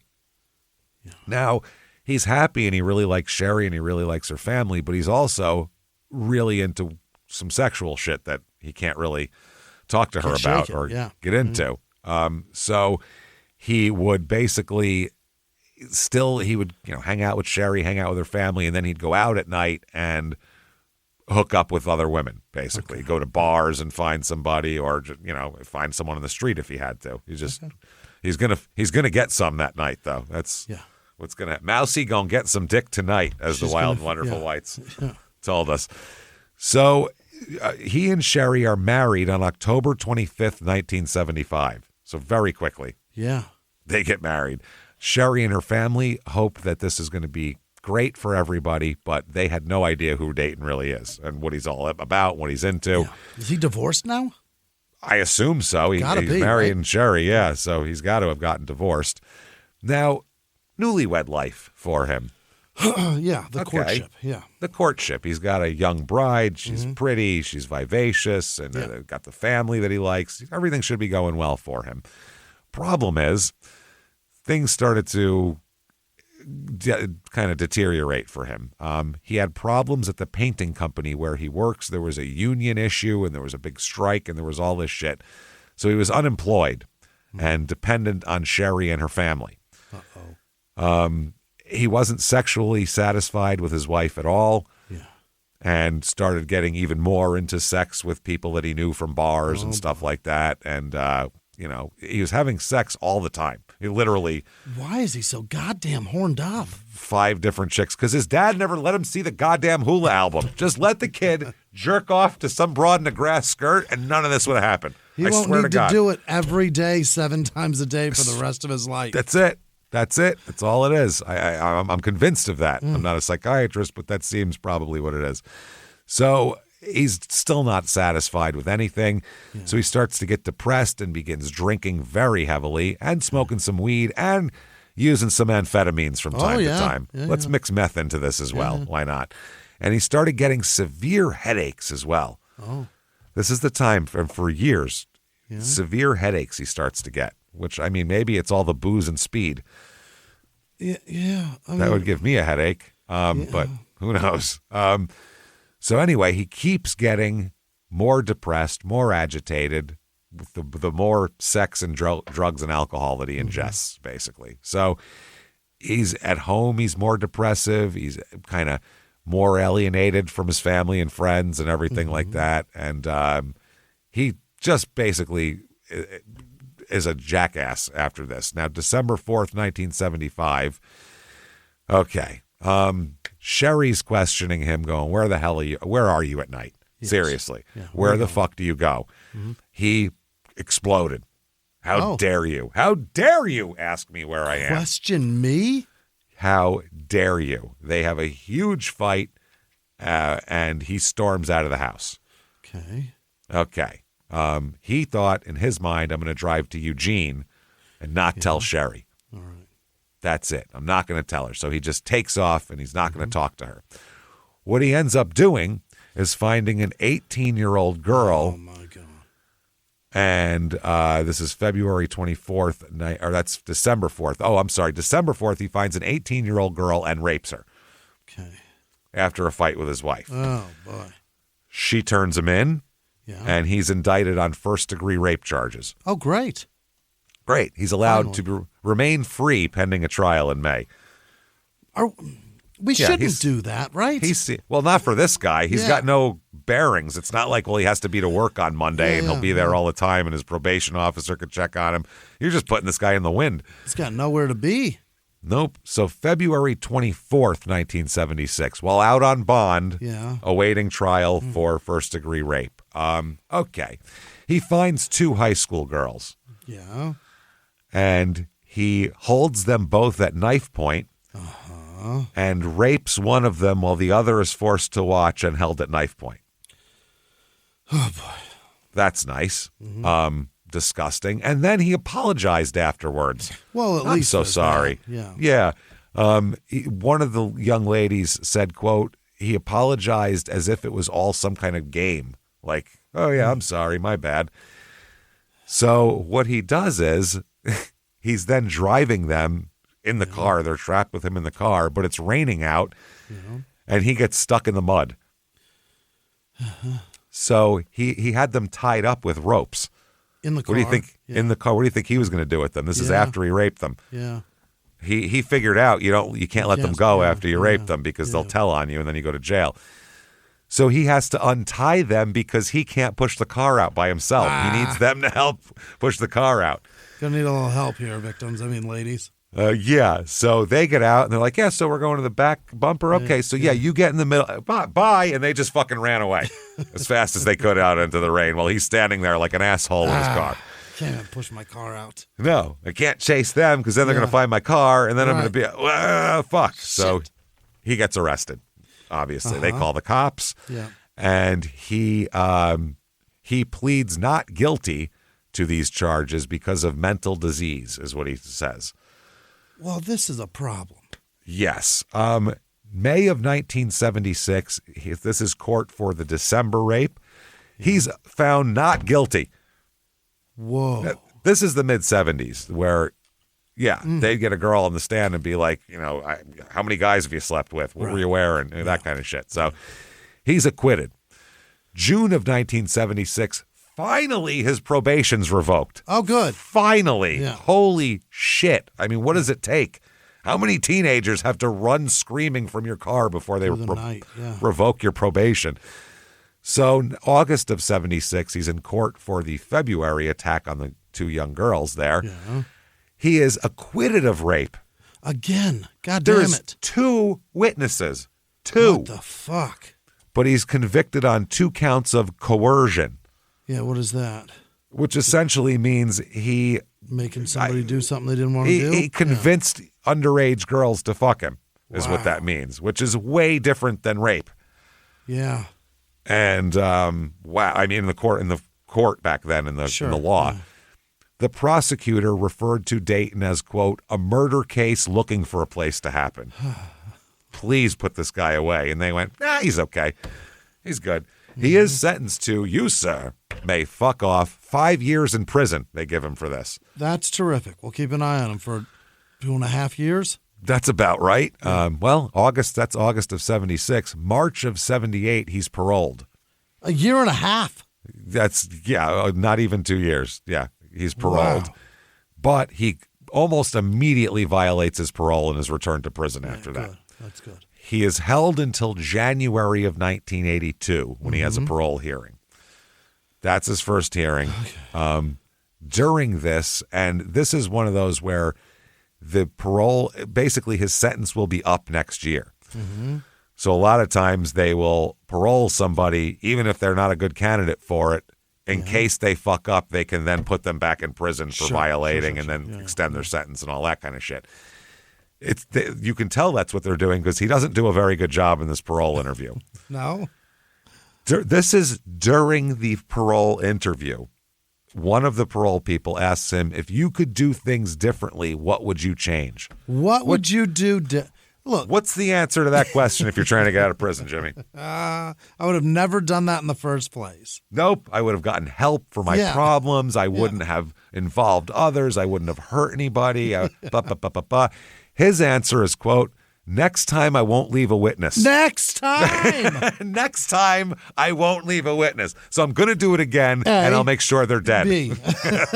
Jesus. And they said, well, parole granted, Get sir. on There you out are. there and be Please. somebody. Yeah, you can do it, boy. Boy, do we believe in you. Enjoy, sir. What the fuck? Holy shit. And she writes in her report that, quote, he appears well-adjusted. He's making jokes and shit, you guys. He's super comfortable.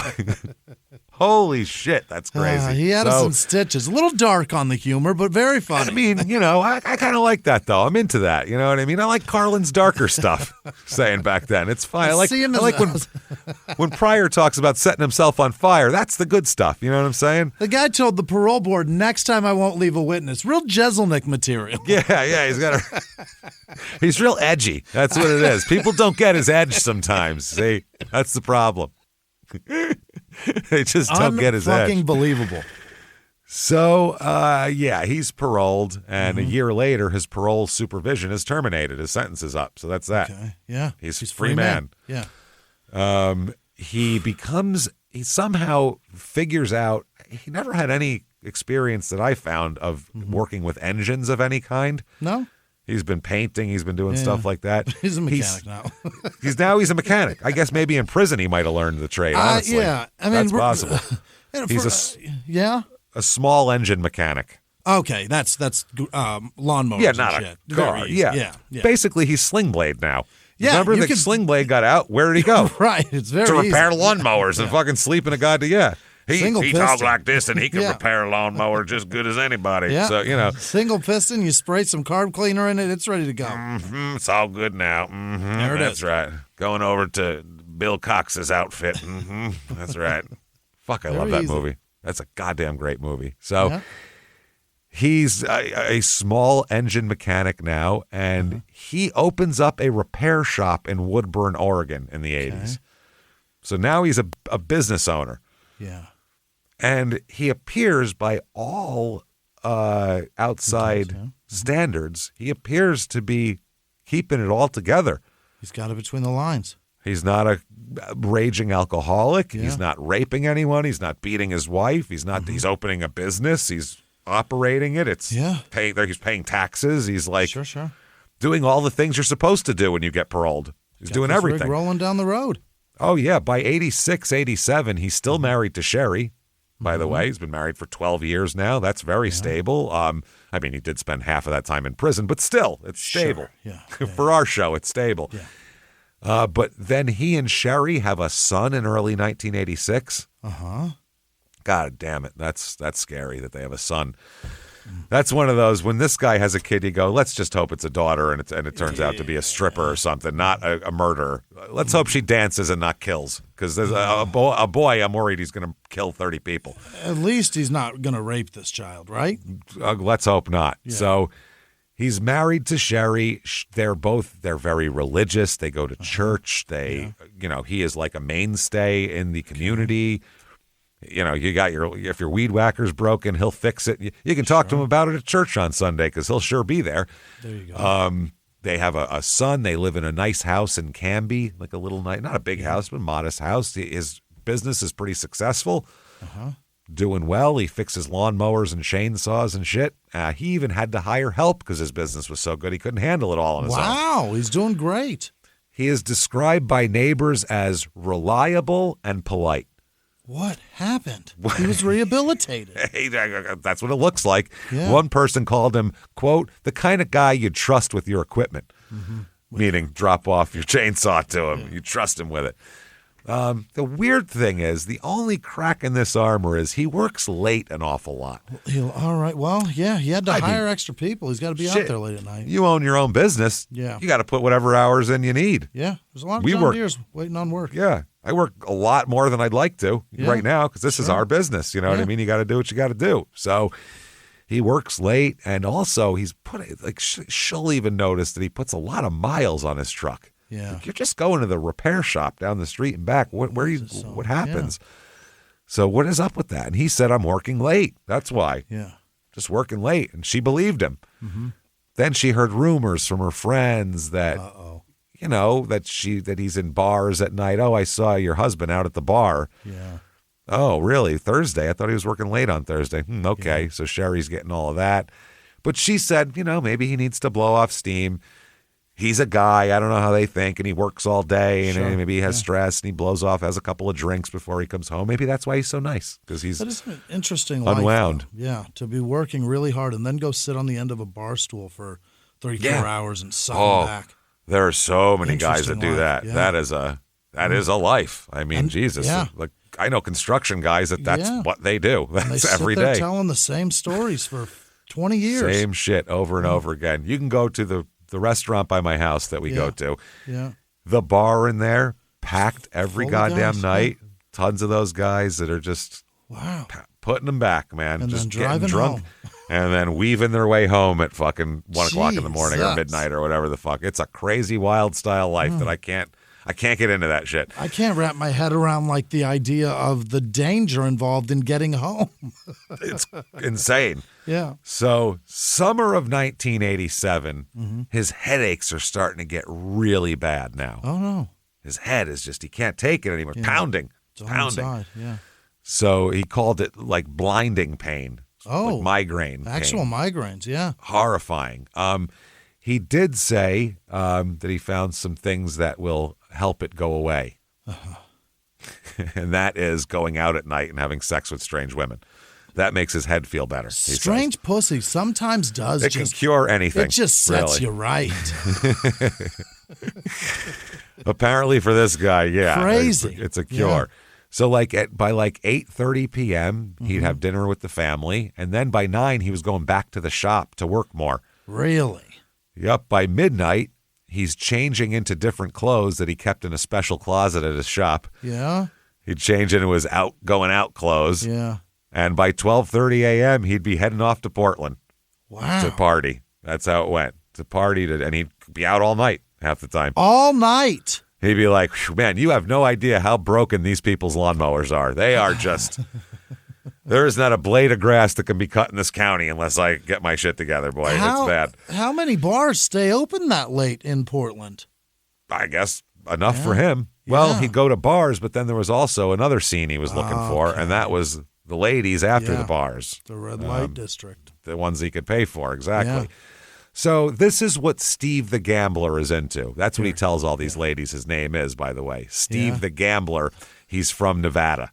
That's what he tells them all, which is the only place that I can think of that he hasn't lived, actually, is Nevada. But that's what he tells them. Well, to be cowboys from Arizona, but we can't, Pinocchio. Yeah. So they the ladies that he hooks up with all notice the same thing that he's into.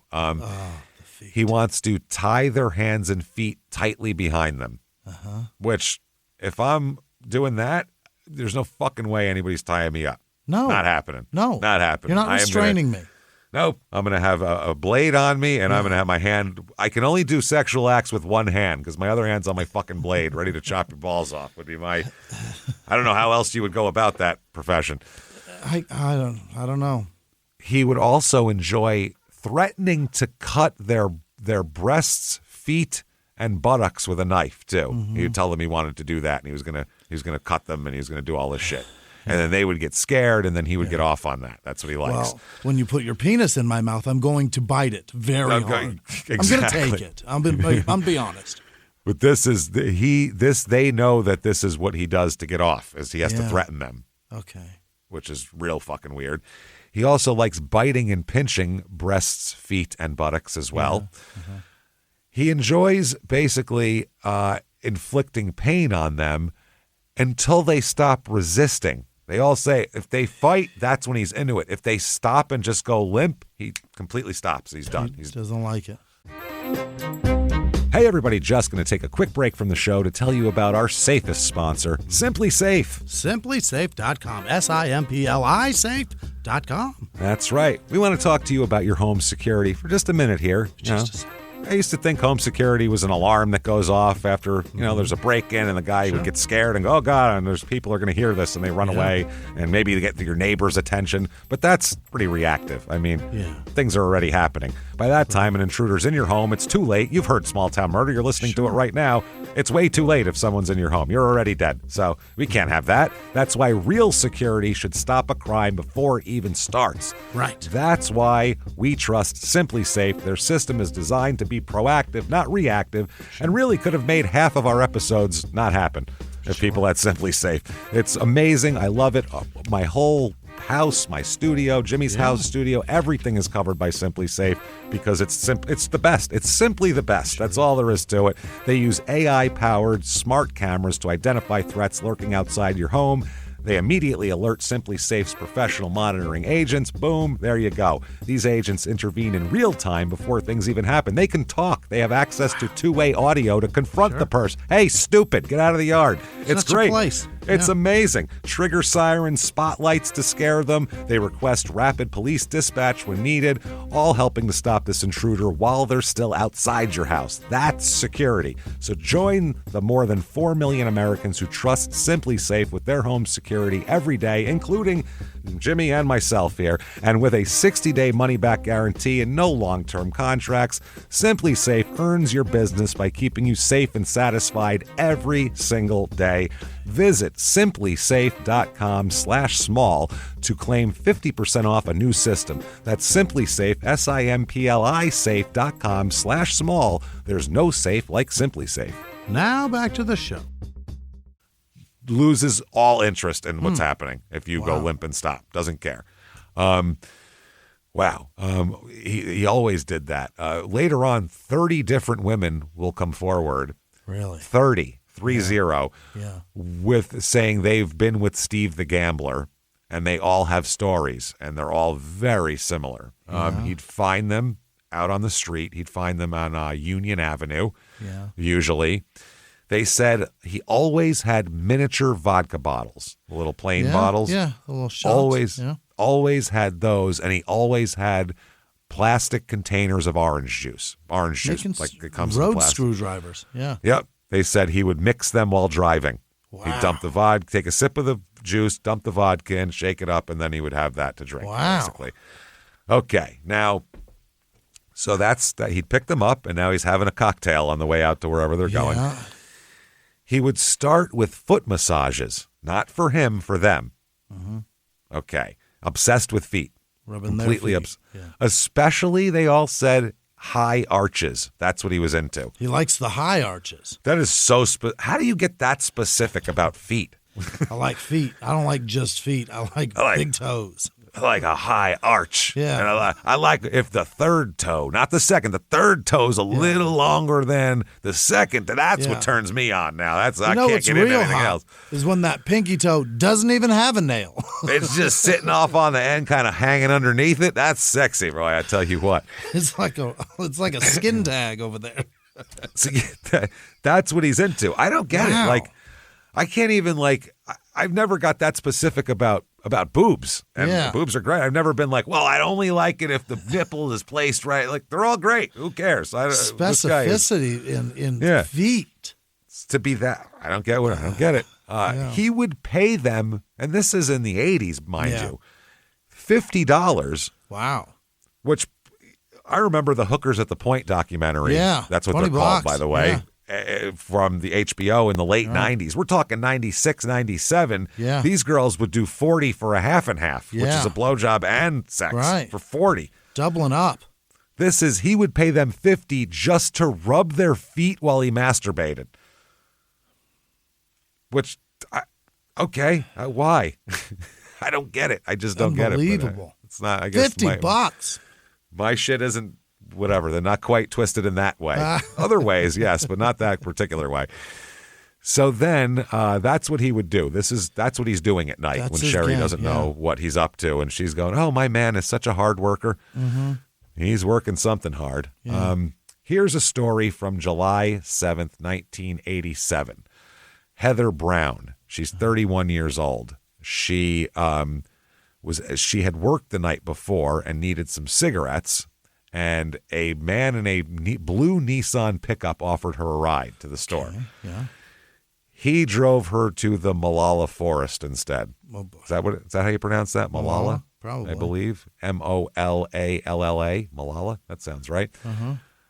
He said that he wanted to, quote, tie someone up and fuck them. That was his quote. Yeah. She tried to get out of the car. Mm-hmm. That ain't me. He gunned it. Oh, boy. Started going 60 miles an hour on a logging road. Mm-hmm. Scary. Yeah. She jumped from the moving truck anyway. Wow. That's how scary he is. She did not want to be tied up. Yeah. She said, I know this will hurt, but this guy's going to be way worse than jumping from a 60 mile an hour moving vehicle. She ends up with a concussion and multiple abrasions, this young woman. So that's crazy, first of all. So there's that. Then we come to August 7th, 1987, where we started. Yeah. Let's find out how this all occurred here. Jennifer Lisa Smith is the woman that was bleeding out in the parking lot. Right. She's a 25-year-old young lady. She has an AKA of Gypsy Rosalind Costello, which is much different than Jennifer Lisa Smith. Sure is, yeah. Now, she works the street in Portland. Yeah. And that's kind of, she has odd jobs sometimes and then does this sometimes too, does a little bit of prostitution on the side. Yeah. She's a mother of two and she's trying to make ends meet, essentially. So she does whatever she has to do to make ends meet. Financial instability will cost you everything. Yep. So she said she knew the man who picked her up in a blue Nissan pickup. His name, he called himself Steve, the gambler from Nevada. She said sometimes he said he was from Vegas, sometimes he said Reno, but it didn't matter. She'd been with him twice before. Oh. She said 2 months earlier there was the Rose Festival, and during the festival she was with him twice there. Yeah. She said he paid well, too. He paid $80 instead of $40. Yeah. He paid double the rate. Mm-hmm. She said he was weird, and this is the thing, like if you watch Deadwood when they're in the at the gem and they're talking about, quote, specialists. Mm-hmm. Yeah, the guy who just wants to jerk off tit licker. Yeah, the tit licker who runs by and like they said specialists are the best because they just want to do one weird thing and they usually pay more than everybody else, and they don't want anybody to know. Yeah, and that's what she was looking at this as, is he was into the feet and shit like that, and she thought that was weird, but he never hurt her or did anything. She just had to have her feet out and she got extra money. She didn't give a fuck. She was like, great. She said some like little bit of rough stuff, but nothing that was outside of the bounds of what she could deal with or what she was willing to do for the money. So this particular night, her friend Jackie watched her get into the pickup on the northeast corner of Union and Wygant. Jackie her friend was sleeping in her Honda waiting for some scheduled dates she had. So she had a car and everything. She later says also to police that Jennifer waved goodbye and smiled. She knows this guy. Yeah. It was about 1:15 a.m. He picks her up. And then he drove with her to a 7-Eleven store. I think they got stopped for cigarettes and stuff like that. Then to the parking lot of a Denny's on McLaughlin Boulevard in Clackamas County. Now, we don't know what happened during the drive from 7-Eleven to the Denny's parking lot. Wow, a lot. We have no idea. Yeah. A lot. Now, Dayton claims later that they had consensual bondage sex for money. That's what he says. Yeah. He said that Jennifer let him tie her up so that he could massage her feet and masturbate. Just let me tie you up so I can rub your feet and masturbate. Jesus Christ. What's the problem? What's the problem, honey? I don't get it. Like, what the fuck? Okay. So he said that she was tied up so that she was on her knees facing the back of the seat with her hands and feet tied behind her against the dashboard. Everybody get that? Wow. Backwards in the front seat. Yeah. So that's what he says. We know it's a little bit different, though, because by 3 a.m., they were in a dark corner of the Denny's parking lot, hidden away between a small office building and a row of hedges. Yeah. Because I would assume if you take her to an abandoned parking lot, she might get scared. But if you go to a Denny's parking lot, it's enough people where she could find someone if she's scared, but not enough to where they're going to see you doing what you're doing, type of deal. Yeah. So 3:02 a.m., Michael Fielding lives in a townhouse apartment on Vineyard Lane directly behind the Denny's. He works early in the morning, so he tries to get his sleep here. His bedroom window overlooks the Denny's parking lot. This Michael Fielding, he's in bed, and he shoots out of a sound that he thought was cats fighting. Yeah. He said it was weird. They almost sound human. You know, these cats nowadays, more human than ever. Yeah. But then he started hearing things that you'd never hear a cat say, like, help me, please help me, rape, I'm being raped. Oh, my God. If you hear a cat saying that, get that thing to the vet because it's not. Call Sarah McLachlan. She's going to be furious. She's going to really be upset. So, Jesus. So she, they said it was muffled initially, like someone yelling through a window. So he got up. By the way, his window is closed, so maybe that's why. Yelling through the window, yeah.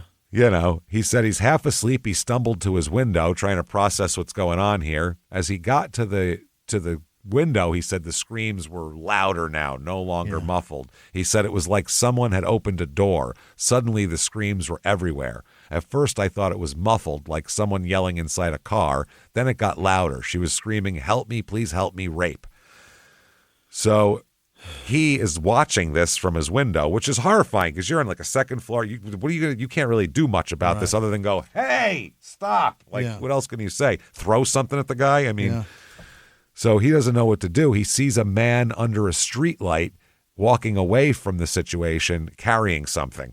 Yeah. You can't see what. And that's when Charles Gates, with his wheelchair, takes a detour from his hot chocolate to run over, to roll over there and try to tend to Jennifer here. And he is. Now, that's when the bystanders tried to pin him in. And they chase him for 100 miles an hour. They get his license plate, and they're looking for him now. Okay. Wow. Now, back to the Denny's parking lot scene.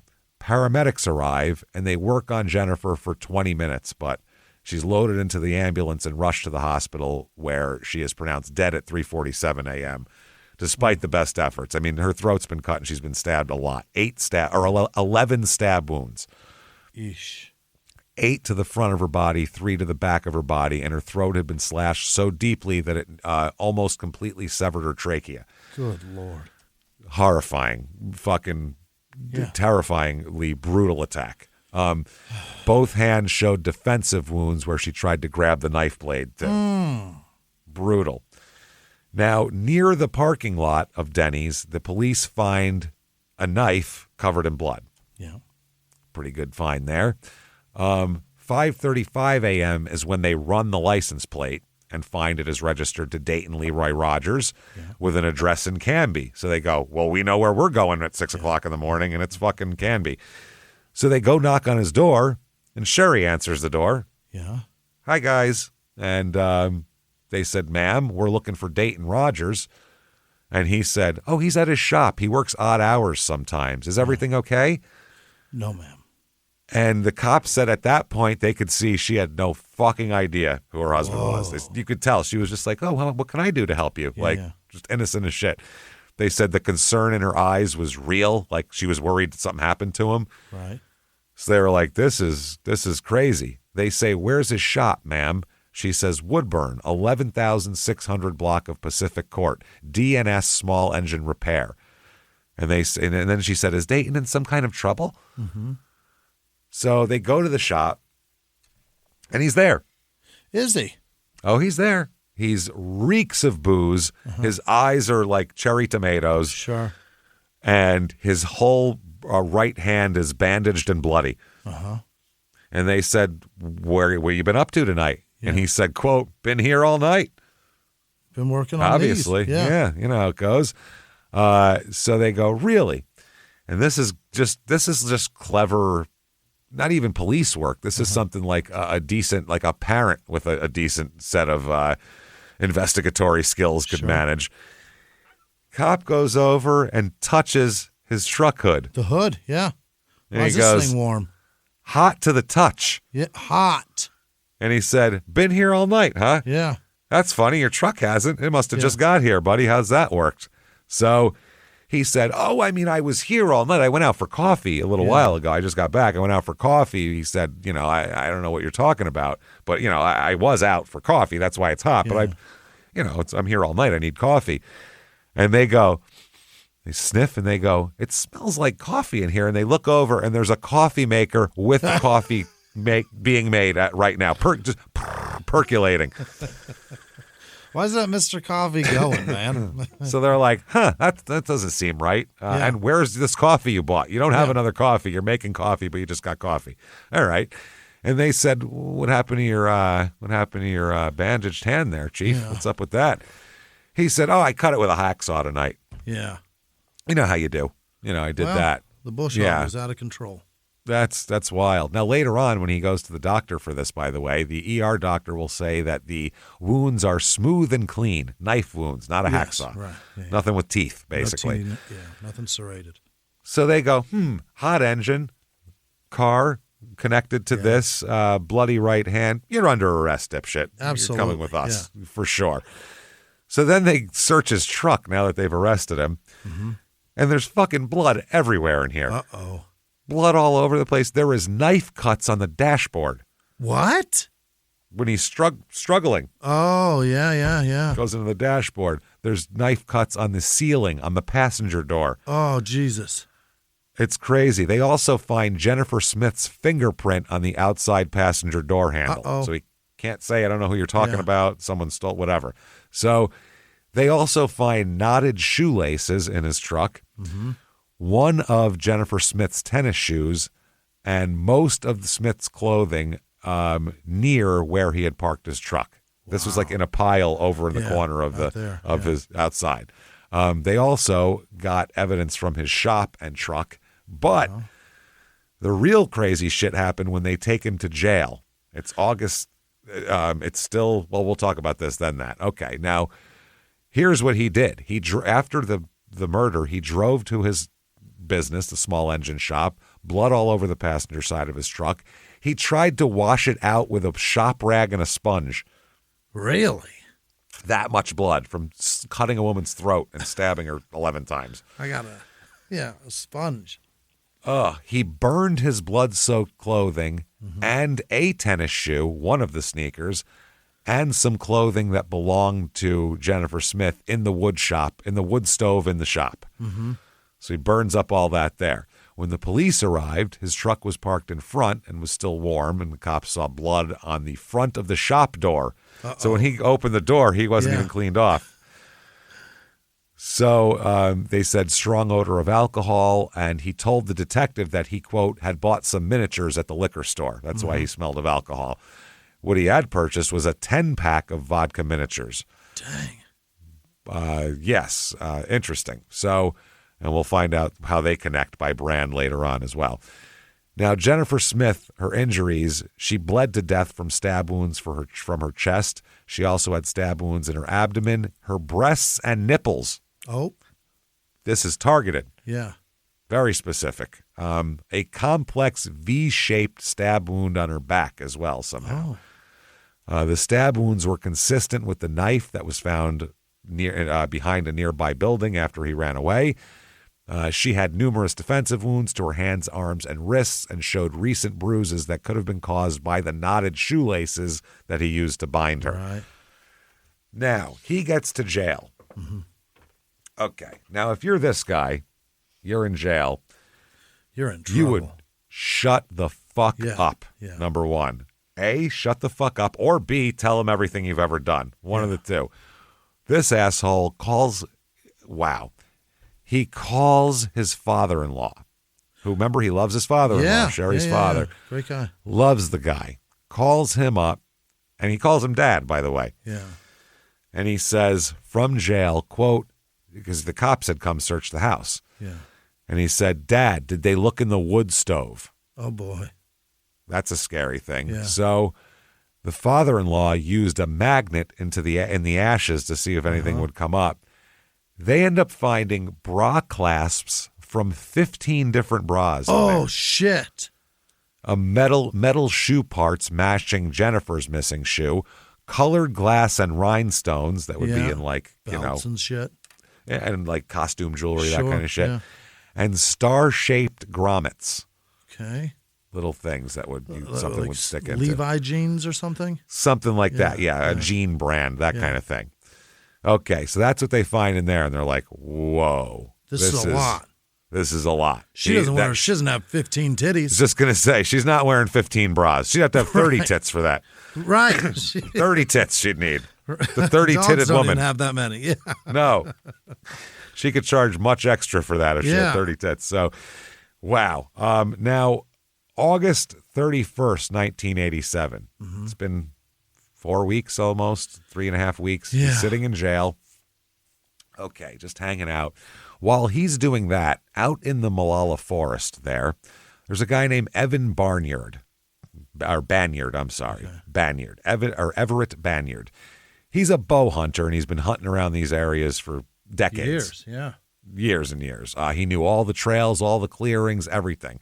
There is a 90-acre private timberland, and that's where he goes. Or 90,000-acre private timberland. Wow. That's where he goes. Yeah, that's where he goes.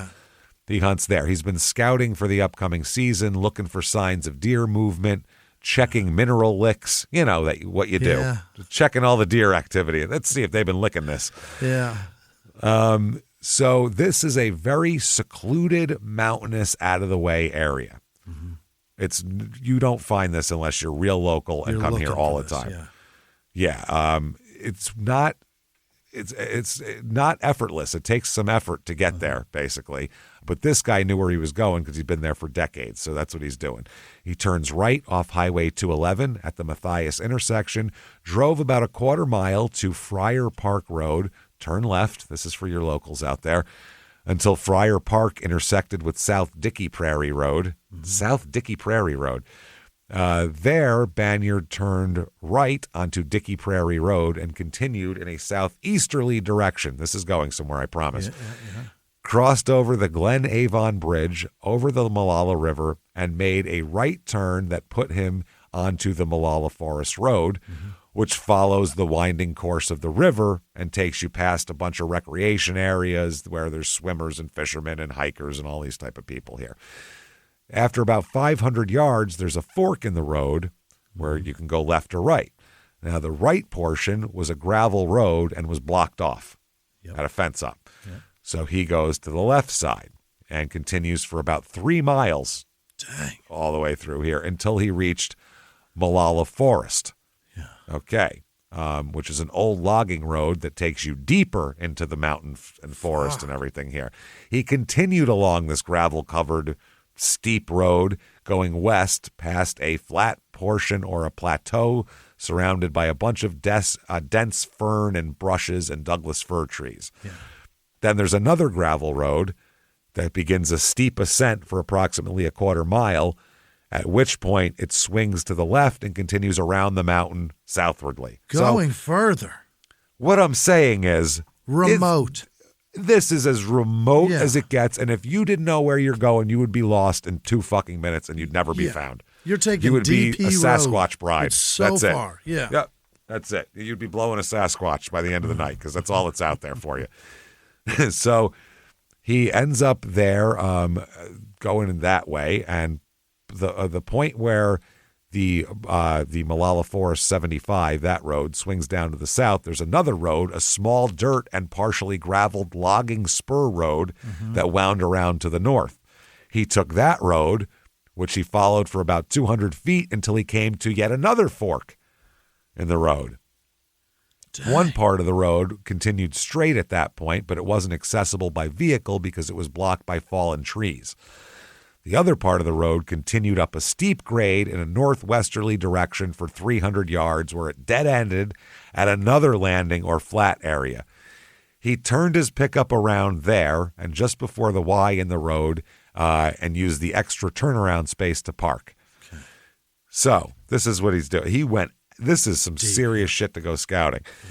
So a lot of this area, this is where the local hunters go. They know this area. So this is what you got to do to get a deer. I don't want anything to do with it. Too much. Fuck that. By the time I'm out there, I'm like, that was beautiful. So let's go home now. Let's leave everything out here. Goodbye. That was a great drive. Where are we going now? Like, what are we going to sit here for fucking 5 hours now? So the area has a lot of spent shell casings from people shooting and stuff like that. A lot of trash and debris. They said that you can tell it's used by everybody, from hunters to teenagers out here having keg parties and shit like that, and people just dumping their trash.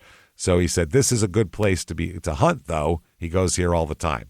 Okay. So he's got a crossbow and his arrows, and he climbs out of his pickup and looks around, and he's looking for deer and looking for hoof marks and droppings and shit like that. Yeah.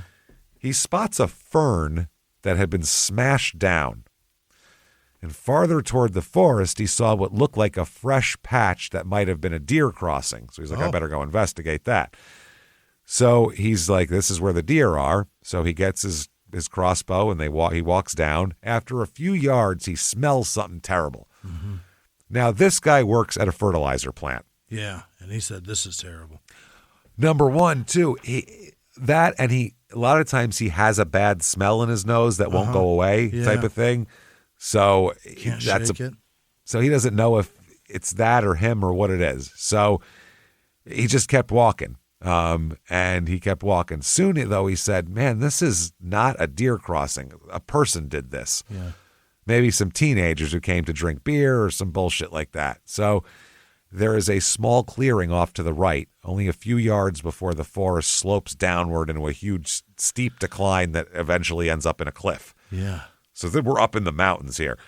Now, from this vantage point, he said it looked like there was something lying beneath these ferns here that he could see. And he said he couldn't see what it was. He couldn't make it out.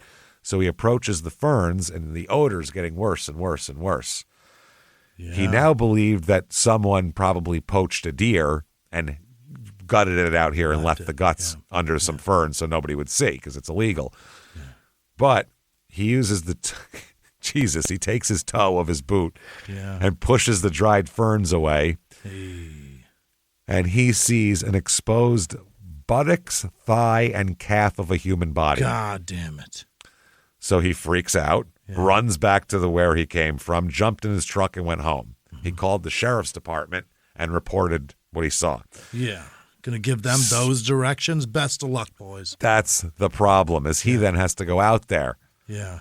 He has to take the cop out there because they're like, I don't know where the fuck you're talking about exactly. So there's no address Road, to that. you guys. You know. Jesus. So now it's dark out too. Yeah. So now there's him and some cop going deep into the woods in the dark with flashlights. And they started to smell it. They shine the light in the area. And the cop said, yep, that looks like a dead person. You got that. So he went back to his car, reported it into the detectives and everything like that. So they said that we all have to meet. They can't just give him a location. So he said, okay, we'll all meet at a market off Highway 211, and then we'll all take a caravan up here. Okay. So that's what they do. So this one detective arrives on September 1st, and they're looking for body. They're looking for this body and how to get the rest of it. So, okay, the county medical examiner who had been at the site the previous night said that, because they took him out just to make sure, and he comes back to process everything. He says the body is almost mummified and appeared leathery and shiny. Mm-hmm. He couldn't tell the gender of the corpse, but said it was definitely nude. The body was in a prone position with dead leaves and debris around. He said that a hand was visible, but it was unusually positioned as if the body had been tossed into the ferns. Okay. The body was visible from the waist down, nude, and there was no clothing in any proximity to it.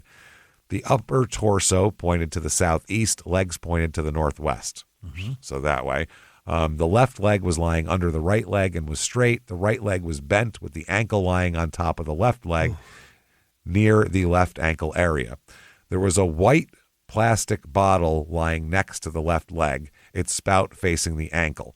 There was also a rusty can nearby. So they start taking pictures and everything like that. The fact that the body is nude and hidden under some fucking foliage tells them that this is definitely a murder, probably, even if they can't see wounds. So at 10:22 a.m., they finished their photography here, and the medical examiner entered the scene and started removing brush from the body. Mm-hmm. Now they've got all the pictures. Now they actually have to extricate this person from the ground. So he pulls ferns off the upper torso and head areas and exposes the body. The left arm was extended straight out from the shoulder in a direct parallel line with the body, and the right arm crossed under the torso with the right hand lying down between the legs. Ooh.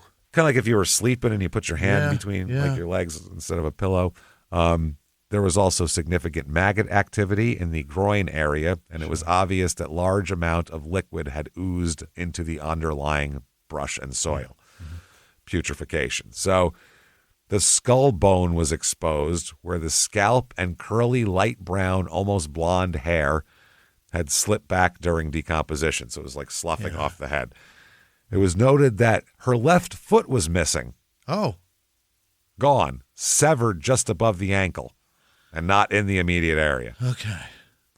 They didn't know whether the missing foot was animals or a perpetrator, but later on they'll see that it was not chewed off. It was cut off. So 3 minutes later, they're pulling ferns and brush from the area around the body, and when they're doing that, they discover another body. What? Another body very nearby.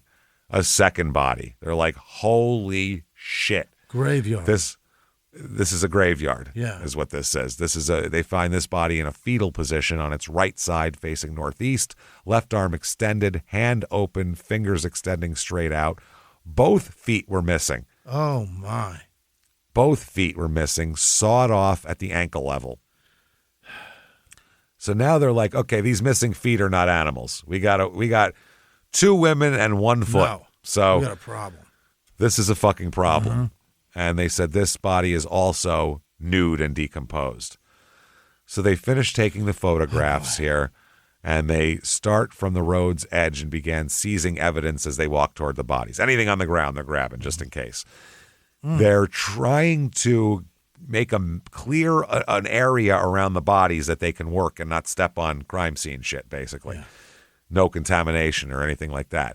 As they work, they also collect samples, soil samples, dead ferns that covered the bodies, the white plastic bottle, the rusted can, a piece of fiber cord that's red in color. They found a glass bottle near the head of the first body. They found an empty Bud Light beer can near that victim's left hand, and a small clear liquor bottle in the stand of ferns that overlooked the bodies. Okay. At 12:30, while they're collecting all this, one of the cops calls out to the other one, quote, "Hey, Mike, you better get over here. I just found another one." God damn it. He said, "Another what?" Yeah. And he said, another body. And they're like, holy shit, we thought you meant another piece of evidence or something. The third body is about 15 feet north of the first two. Mm-hmm. It's resting against a tree in a supine position, and the left arm is extended vertically. Like the others, also nude. The odor is extremely strong here as well. Now, the one officer, the detective, observes a gaping cut or incision that extended from the area of the groin up toward the sternum. Ooh. Cut open, gutted like a fish. Yeah. So he could see the vertebral column and the left iliac bone through the opening.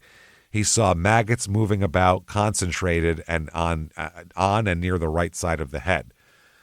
So he's like, this is fucking crazy. At this point, the lead detective says, everybody out of the forest now. Yeah, too many. We have no fucking idea when we're stepping on a crime scene. Stop finding bodies. Stop it. No, everybody out because, you're walking around, you're going to trip over one and ruin this crime scene. So they're like, holy shit, everybody stop. And also decided that additional personnel would be needed, and they need to set up a command post and a grid system and all this type of shit. So they do. At 5 p.m., the canine arrives, the canine unit, tracking dog, a German shepherd named Colt. So Colt and this detective began searching the vicinity of the bodies. 15 minutes later, Colt found number 4. Yeah. Another. It was 40 feet north of body number 3, resting in the same position, deep within the brush and blackberry vines, partially covered by a mound of dried dirt. The pelvis and lower vertebral columns was tilted somewhat vertically toward the left, exposing a portion of the rib cage. No clothes on or near the remains like everybody else. Oh, my God. Now, this corpse, unlike the others, though, this one is mostly skeletonized. Mm-hmm.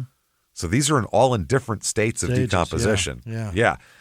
This is they think that's been there the longest. The skull was almost completely devoid of flesh except for a small amount of leathery, dried, and desiccated tissue in the left temporal region. Wow. Long, unattached, reddish-brown hair remained around the skull, and there was a small band of leathery skin that passed around the lower lumbar vertebral region and similarly around the left femur. The body was so decomposed that they couldn't even smell anything. Wow. That's how decomposed. That's insane. At 6:35 p.m., a reserve officer assisting with the search and seizure of everything calls out to the group, hey, everybody. No, shut up. I found another one. Yes, of course you did. I found more. God damn. It was located 50 yards west of body number 4. That's a good distance. Yeah. Half a football field in a small triangular open area in the woods, separated from the other bodies by the road. So this is on the other side of the road. Think? Is it been there the longest? Yeah. Well, this one was nude as well. No, it was actively decomposing and partially mummified. So no, it's one of the newer ones. In a prone position, its head facing downward into a large growth of fern. The right side of the skull was skeletonized, but not to the extent that the last body was, number 4. So maybe it looks like it's the second one that was put here compared to those two. I mean, there could be 100 more. They said that the hands were bound behind the back with a dark green 1-inch wide belt that may have been a dog collar. And there were several circular and irregularly shaped defects in the lower back and right buttocks. And the right foot had been sawed off. Damn it.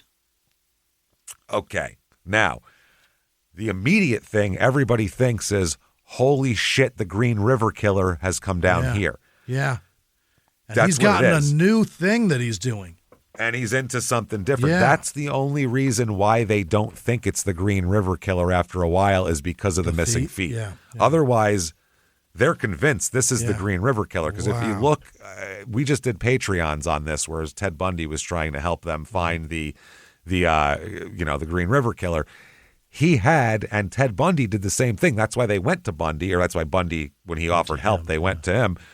Because they had the same thing they did. They killed these women, and they had burial sites where they buried many of them. Right. They'd put a bunch there, then go to another site. When they thought that site was compromised or something, they'd go somewhere else. There's too many. So with Green River, we know of a bunch of his sites, and Ted Bundy too. There are so many we don't know about. Yeah. Ted Bundy, there could have been 30 more sites with many girls. Yeah. And Green River too. We have no idea how many people he killed. So, and when they find out who the girls were and what their profession was and things like that, some of them, or at least what they were out doing, they think, holy shit, it's the fucking Green River killer just came to Portland. Got too hot in Seattle and he came to Portland. This makes all the sense in the world. So they said there was considerable, at 7:20 p.m. they called off the first day of search, considerable talk among investigators and everyone in the entire area that, holy shit, the Green River killer's here now. Yeah. Man, because also in 1985, Oregon authorities in Washington County found the remains of 4 young women near the Portland suburb of Tualatin, 2 of which were identified as Denise Darcel Bush, 23, and Shirley Marie Sherrill, 18, both Seattle area girls who were doing prostitution at the time and whose deaths were attributed to the Green River killer. Okay. They said that might be this guy. Wow. We just gave that to him, but because we didn't know anybody else that was doing this, but maybe not. They said it's very interesting. They said that because the Molalla Forest bodies had been cluster dumped in an outdoor location like the Green River killer, they said that, they notified the Green River Task Force in Seattle to see if maybe, and they talked to Dave Reichert. Remember, we talked a lot about Dave Reichert, Detective Reichert, and provided an opportunity for the Green River Task Force to send a representative to Oregon so they could watch this. So there is literally a Green River Task Force member at this site the next day. Wow. Now, that day they found 5 bodies in various stages of decomposition, all nude, all showing knife wounds. 3 victims had their feet sawn off at the ankles. Others showed marks on thigh bones where their cutting had started. Wow. One of the victims, who was Nandis Cervantes, that's the one who was cut from the pubic area all the way up to the breastbone.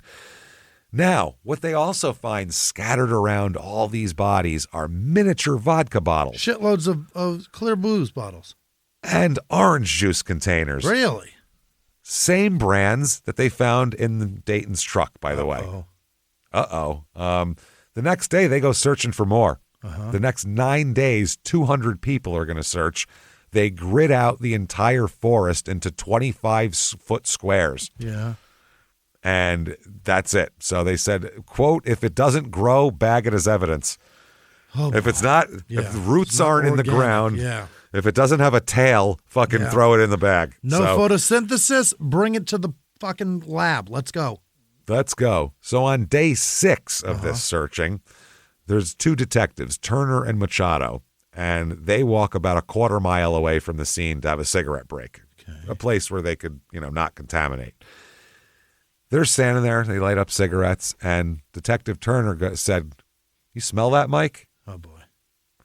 20 feet away from them, another body. God damn it. Another fucking body. So altogether, 7 bodies they find in the forest. Wow.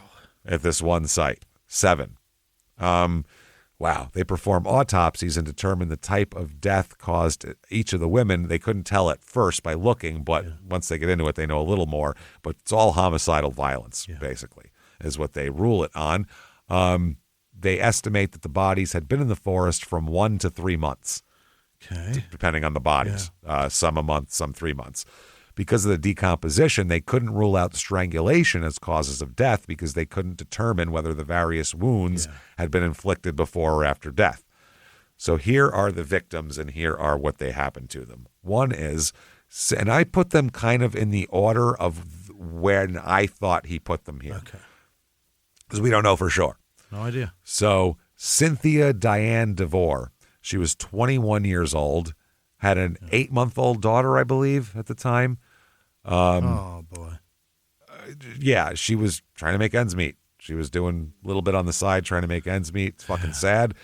Her body was totally skeletonized, the upper back revealing stab injuries. That's the one that they didn't even smell anymore. Riatha Giles, Giles, Gyles, 16 years old. Yikes. High school student. No connection to the street, drugs, sex work, nothing. Just picked her Literally picked her up on the side of the road. 6 stab wounds to the lower back.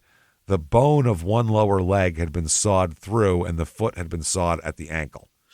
Wow. 1 foot missing. Lisa Marie Mock, I believe, or is it? It's Mock, I believe. Lisa Marie Mock, 23 years old. She was a pretty severe drug addict and a regular on the Portland streets.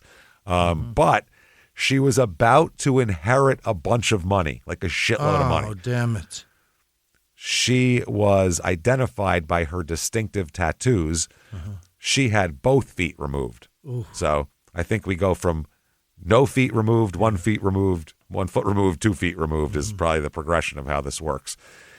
Deep stab wounds to the lower back region. Both feet had been sawed off at the ankle and were found underneath the body. Oh. There were multiple saw marks on the right thigh bone just above the knee. Then Christine Lotus Adams, she's 35. Oh. By the way, different races, different ages. Yeah. No fucking... Just women. Very Green River-like. Yeah. That's the other reason why they thought it was Green River, because Ted Bundy, you know who his victims are. Yeah. You find a 38-year-old lady with a 20 extra pounds on her ass, that ain't Ted Bundy's. You know what I mean? Yeah. You find a cute college girl, Yeah. that's Ted Bundy's. Probably did, yeah. Whereas Green River, it could be anybody, any time, any age, any race, doesn't matter. Now this girl, this woman here, Christine Lotus Adams, she had a 15-year-old daughter. These star-shaped grommets that were found in the stove are from her pants. We find later on. Absolutely. Stab wounds to the back. Right foot had been severed at the ankle. Hands bound by a dog collar with the arms above the head when the body was found. Jesus. Maureen Ann Hodges, 26 years old, also from Portland, vanished around the same time as Lisa did, the Lisa Marie Mock woman. Jesus Christ, this is fucking horrible. She was also a drug user, a known drug user. Her remains were scattered by animals. The legs below the knees were not found, and the lower back revealed stabbing injuries. Nandis Noni Cervantes, she's from Tempe, Arizona. Oh, Arizona. Yes, she is the most brutally mutilated of anybody. They think that when he cut her from fucking groin to breastbone. That one against the tree? They think she was still alive when that happened. Oh, for Christ's sake. They think he tortured her pretty much. Abdomen split open with a sharp object from below the breastbone to the pubic area. Right nipple appeared to have been cut, and the left nipple had appeared to have been cut and removed. Eesh. They think this all happened while she's alive. Body number 7, they cannot identify. No? They have an unidentified young lady. They don't know, which is sad. Very, very sad. We'll have an update on that later. So now the site where all these bodies were found, that's when they found 38 miniature bottles of that particular brand of vodka that Dayton liked to drink. That's a lot. A cardboard sleeve that would hold 10 miniature vodka bottles, like they give you at the store, and 34 orange juice containers. Good Lord. He's been here a lot, Partying out here. What does that tell you? He comes back. He comes back. Yeah. Because that's way more vodka and orange juice than victims. Right. He comes back just So like many Green times, River, just like Ted Bundy. He comes back. Watch out. What do you think? What do you think he does with those bodies when he comes back? Yeah. Disgusting shit. A knife with human tissue on it was found near 2 of the bodies. They also found several items that had been tied into knots, including pantyhose, shoelaces, rope, and cloth. Never trust that Boy Scout who's too good at knots, by the way. That's going to be real weird. Ted Bundy loved knots, and he said that all the time. They also found a dog collar in addition to the one that was binding one of their hands and feet. Remember that? Or hands. Remember they found a matching dog collar to that. Also pieces of wire. They found the knife that they found is the same kind and brand as the one he dumped behind the building next to the Denny's on August 7th as well. He's not good at covering his tracks. No. I mean, basically, when you put shit out there, it's like if no one ever finds it, I'm fine. But if anyone ever finds all this, I'm fucked. Or, I don't know, you just figure it's out in the middle of nowhere. Nobody will ever tie this to me. But wouldn't you look around and see shell casings and shit and go, hunters come here, bad spot. People are here. People come here, but I guess he didn't think about it. Now, items found earlier in his truck and shop, they seized a hacksaw that could have caused the marks on the legs of a lot of these forest victims. They think he was doing it right at the shop where he was taking them.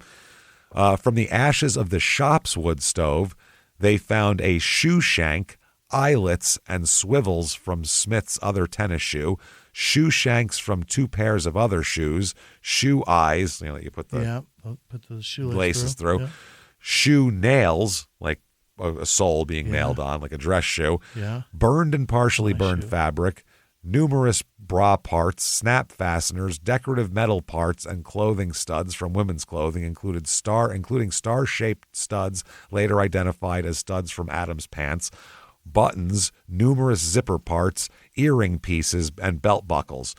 They also took his boots, which also had bloodstains on them. Sure. In his truck, they found a bungee cord, a green pull tab from a juice container similar to the containers found at the forest crime scene, numerous bloodstains, several human hairs. Some of the bloodstains found were made by type O blood, the same subtype as Jennifer Smith's blood. Type O is also the same subtype as the defendant, as his blood subtype, and is inconsistent with Smith's blood. Subtype was also found. Other blood that was inconsistent with Jennifer Smith was also found in the truck. That wasn't his or hers. Okay. Cervantes and Adams also had type O blood. Giles' blood was type A. Of the human hairs that were found, several were microscopically similar to the mock woman's hair. 2 hairs were consistent with Cervantes and 2 hairs with DeVore's hair, that woman. So they also noticed all the knife wounds there. So they put together kind of a little, this is a lot. This is crazy shit. They put together kind of figure out his patterns, basically. And they said he would definitely head to Portland's Union Avenue. All the street ladies there knew him as Steve the Gambler from Vegas or Reno. Never haggled about price, always paid cash. Didn't say, like, I'll give you a hit of crack or something. He always paid in cash, didn't haggle about price. He'd stop at a convenience store for orange juice, pour in vodka from the miniatures he had while driving. Then he'd take them to the forest, start with bondage, shoelaces, wire, whatever was handy. Then he'd get the knife. He'd cut some. He'd bite some, sometimes for hours. Basically, if they fought back, he would kill them and saw off their feet and burn their clothes in his shop's wood stove. Clean the car at a car wash out the interior, then go home to Sherry and go to church the next day and act like he's a great family man. This is a dangerous guy, dude. I mean, just a serial killer, straight up. And he's been doing this for years. Straight Ted Bundy, Green River, BTK kind of cat. Then women start coming forward with stories. One woman who survived one of his attacks, named Carol, now they didn't detail to the public, they just put out they found bodies. They didn't detail the feet being cut off. Okay.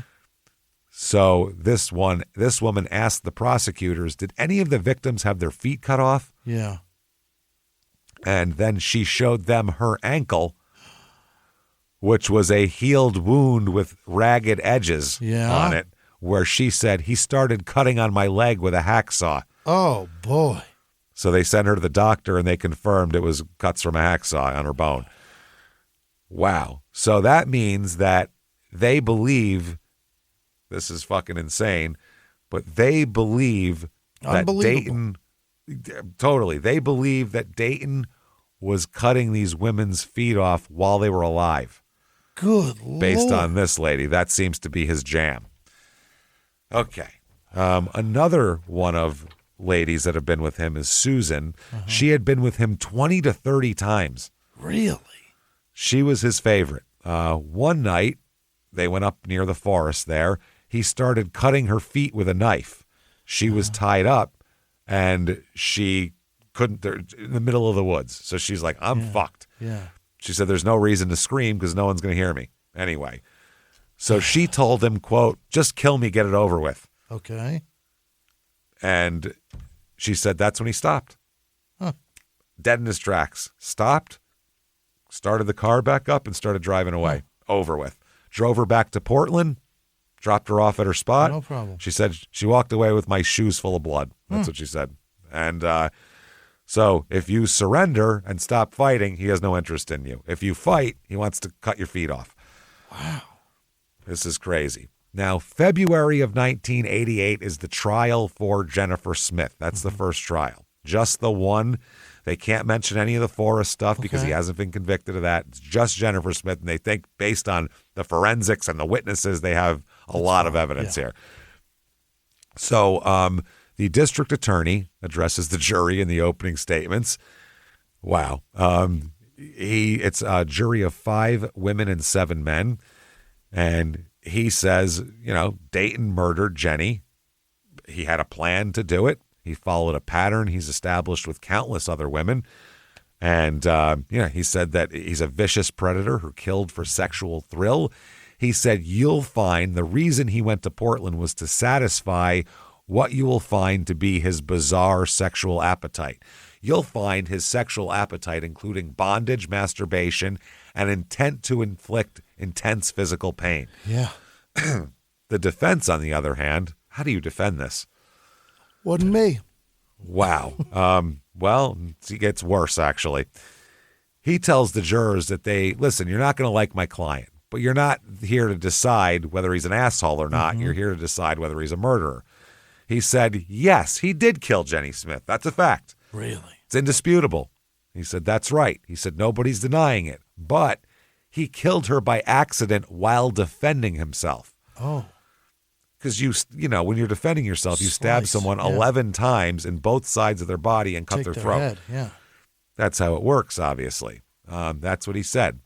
He stressed that, listen, he's got weird sexual stuff. That's fine, but ignore that.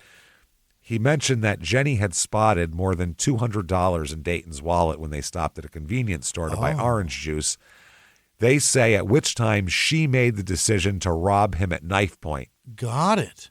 Yeah. She waited until later when they arrived in a parking lot, the Denny's parking lot, had drunk some of the screwdriver, and Dayton had got out of the truck to take a leak. At that time, they say Jenny pulled a knife from the glove compartment of Dayton's truck and brought it up next to his throat, demanding his wallet when he came back. He wouldn't hand it over, and a struggle ensued. He said that turned into a wrestling match for the knife, and during the struggle, she'd been stabbed several times and killed purely by accident. Yeah. That is the worst excuse I've ever heard in my life. It's a theory. If there was one stab wound and it was like sticking out of her neck while he stood over the body going, help, then it would be believable, maybe. But this is not. At one point, the prosecutor had portions of his truck brought into the courtroom as exhibits. Nice. They took it apart, man. Criminologists and detectives pointed out evidence, mostly blood, cuts and slash marks, and fingerprints that had been found on the truck's door handles and panels and door sill trays, seat frames, floor mats, floor coverings, seat bolts, and the actual seat and frame themselves. Some of the fingerprints were Jenny's, and many of the bloodstains were believed to have come from Jenny and Dayton and other people as well. Not only that, remember the 1972 15-year-old that he stabbed? Yeah. They bring her in to testify. Oh, we can talk about that. Because it's similar, too. Yeah. It's in the truck, the same deal. And he's convicted of that. And he's convicted. She showed off a 6-inch scar and described him as having, quote, cold black eyes when he stabbed her. Yeah. No remorse, no feeling. Now, the medical examiner comes in as well, and they have pictures of the wounds depicted that he'd inflicted while he's defending himself. And they're like, yeah, these wounds here, it'd be over here. There'd be no need to further defend yourself. They're like, this wound pierced the liver and severed one of her major arteries. They said the rest are torture wounds to her breasts and defensive wounds while trying to attempt to fight her off. This was somebody enjoying what they were doing. They said that Dayton was left-handed in courtroom testimony, but there's an issue of whether he received the wounds to his right hand from a hacksaw as he had said, or whether they were incurred during his struggle with Jenny Smith. Mm-hmm. People close to the case believed he was ambidextrous. Oh. Though they could never prove that in court, basically.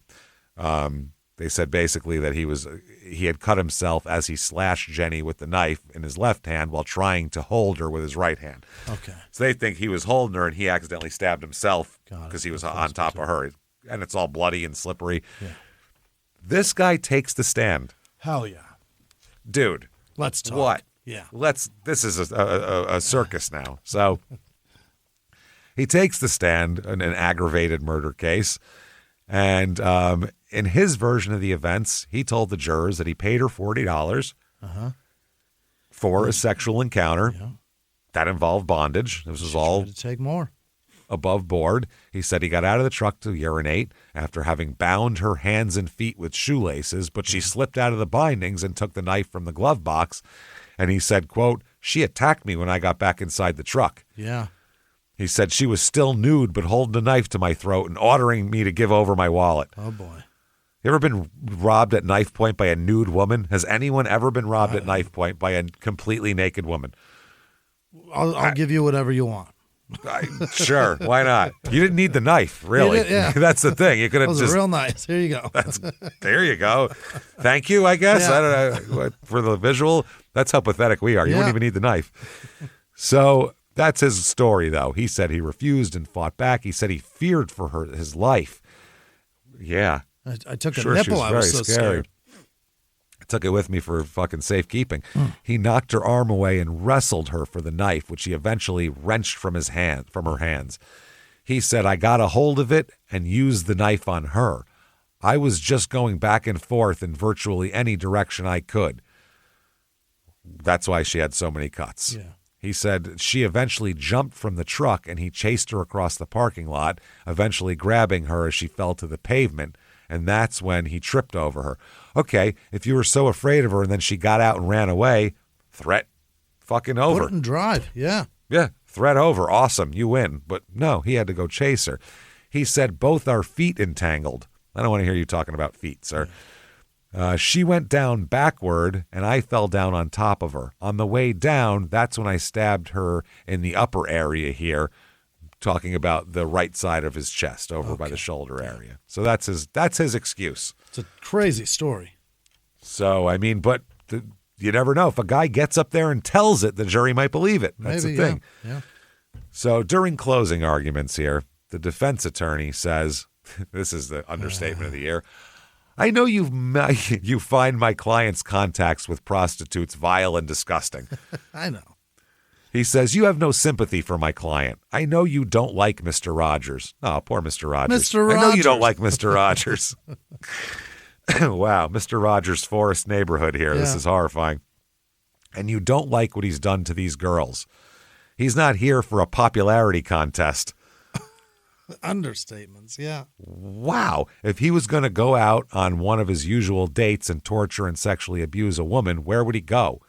Would he go to one of the few establishments in Clackamas County that's open at 1 or 2 in the morning?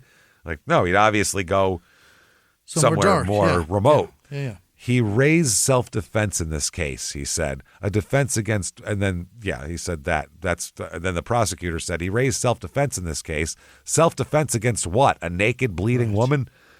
What are we talking about? He said the defendant's claim of robbery is hogwash. I like that. Hogwash, pure hogwash. Jenny Smith was naked. If a prostitute is going to rob a customer, a John, she knows she's got to get away. What is she supposed to have said? "Mr. Rogers, take the knife for a minute so I can get my clothes back on and get away?" Yeah.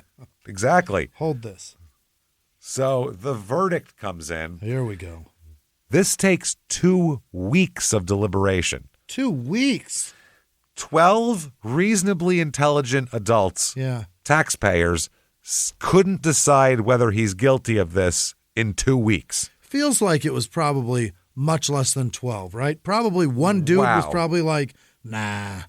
Then the other 11 should have fucking worked him over with a rubber hose till he figured this one out. This isn't like, all the jurors, everybody has their own, give everybody a chance to go over it. Fuck you. 12 angry men. No, not at all. So they come to a conclusion here and a verdict, and they find him guilty of aggravated murder. Yes. Now, during sentencing, death penalty on the table, mind you, the court, they say that during the guilt phase, the court refused to permit the introduction of evidence regarding the Forrest victims. Okay. The state didn't offer that evidence during the penalty phase either here. In the penalty phase, the jury was asked 3 questions. This is by the judge asking 3 questions now. The questions are, number 1, was the conduct of the defendant, Dayton Leroy Rogers, that caused the death of Jennifer Lisa Smith committed deliberately and with the reasonable expectation that the death of Jennifer Lisa Smith would result? Yeah. That's question 1. Seems like a pretty clear yes on that one. Yeah. Number 2, is there a probability that the defendant who would commit criminal acts of violence that would constitute a continuing threat to society? Okay. Will he keep doing this? Yeah. And then 3, was the conduct of the defendant in killing the deceased, Jennifer Lisa Smith, unreasonable in response to the provocation, if any, by the deceased? Right. They answered no to the first 2 questions. Really? No. They said that what he did, he didn't do deliberately and with the reasonable expectation of death. If you cut someone's throat, you should expect them to die. That they're going to live through that, yeah. And is there a probability that he would commit further acts of violence that would be a threat to society? They went, no, he's good. 11 stab wounds and neck slashed. One-time thing, man. Yeah. She shouldn't have went for his wallet. Wow. And then they do say yes to the 3rd, meaning it was an unreasonable provocation. Yeah. So that tells you exactly where the jury was at. They believe that she tried to rob him. Yeah. They believe that. Yeah, they're on board with it. They're on board. That is insane. Wow. So although the jury concluded it was an unreasonable response, it did not conclude that he had acted deliberately when he killed Smith. They didn't think it was deliberate. Wow. And did not conclude it was probable that he would commit acts in the future. Therefore, they cannot sentence him to death because they don't find the aggravators. He is sentenced to, you, sir, may fuck off, life with parole after 30 years. What the fuck? Okay. That's okay. Now, after the conviction, Roger's lawyer, Dayton's lawyer, goes to the prosecutors. This is after sentencing and after everything. And he knows that now they're making the cases. They're going to try all the Forrest murders at the same time. He says, quote, if you don't seek death penalty for the Forrest murders, he'll tell you where the rest of the bodies are. Oh, Jesus. How many bodies are there, Jimmy? How many? So many. So many. There's probably 3-4 more sites with 8-9 different women in it. He didn't just start doing that 3 months before they caught him. There's no fucking way on earth. No way in the world. Wow. They said that the metal in his wood stove suggested more than 8 victims because there's too many bra clasps and too many shoe parts. So he's indicted for the Forrest killings, aggravated murder, and everything else. 2 counts of aggravated murder for each victim. Yeah. So he's in deep shit. And also in the course of sexual abuse, aggravated murder in the course of sexual abuse, all this shit. This somehow is an all-female jury, all ladies on this jury. They accepted that, huh? Wow. I don't know if he thought that they would, upstanding women would think that these girls were beneath them or deserved it or whatever the fuck, or if he has a terrible lawyer who doesn't go, Jesus Christ, they're going to fucking... Sure. They're going to attack him with their purses halfway through this fucking thing. They're going to scratch his eyes out. So they bring in the forensic evidence. They found the colored glass in a victim's hair that matched the glass in his stove. Uh-oh. They found victim's hair in his truck. They found, testified, a relative of his testified about finding evidence in the wood stove. That's the father-in-law. This guy, the father-in-law, broke down crying twice and wouldn't look over at Dayton. Yeah. A 15-year-old identified her mother's star-shaped jean studs found in the ashes. That poor girl. Imagine that. This poor girl is 15 fucking years old. Not only is her mother murdered, but she has to go to testify about pieces of jeans of her mother's. That's horrifying. They said the orange juice containers and vodka bottles are his signature, like the mark of Zorro, the prosecutors said. He might as well have written his name on the corpses. Absolutely. It's true. Yeah. It's true. They said, what is the ultimate act of dominance for him? To remove that foot. We submit that's what happened in the Malala forest. They bring in 11 ladies to testify against him, 11 people that he has done business with in the past here. And wow, one testified about his conduct during the encounters. Jesus Christ. This is Carol Van Size. Oh, this is horrifying. She says that she was working on the streets in 87 as a prostitute, and he picked her up and had bitten and pinched her breasts hard enough to draw blood and used a knife to cut the heel of her right foot.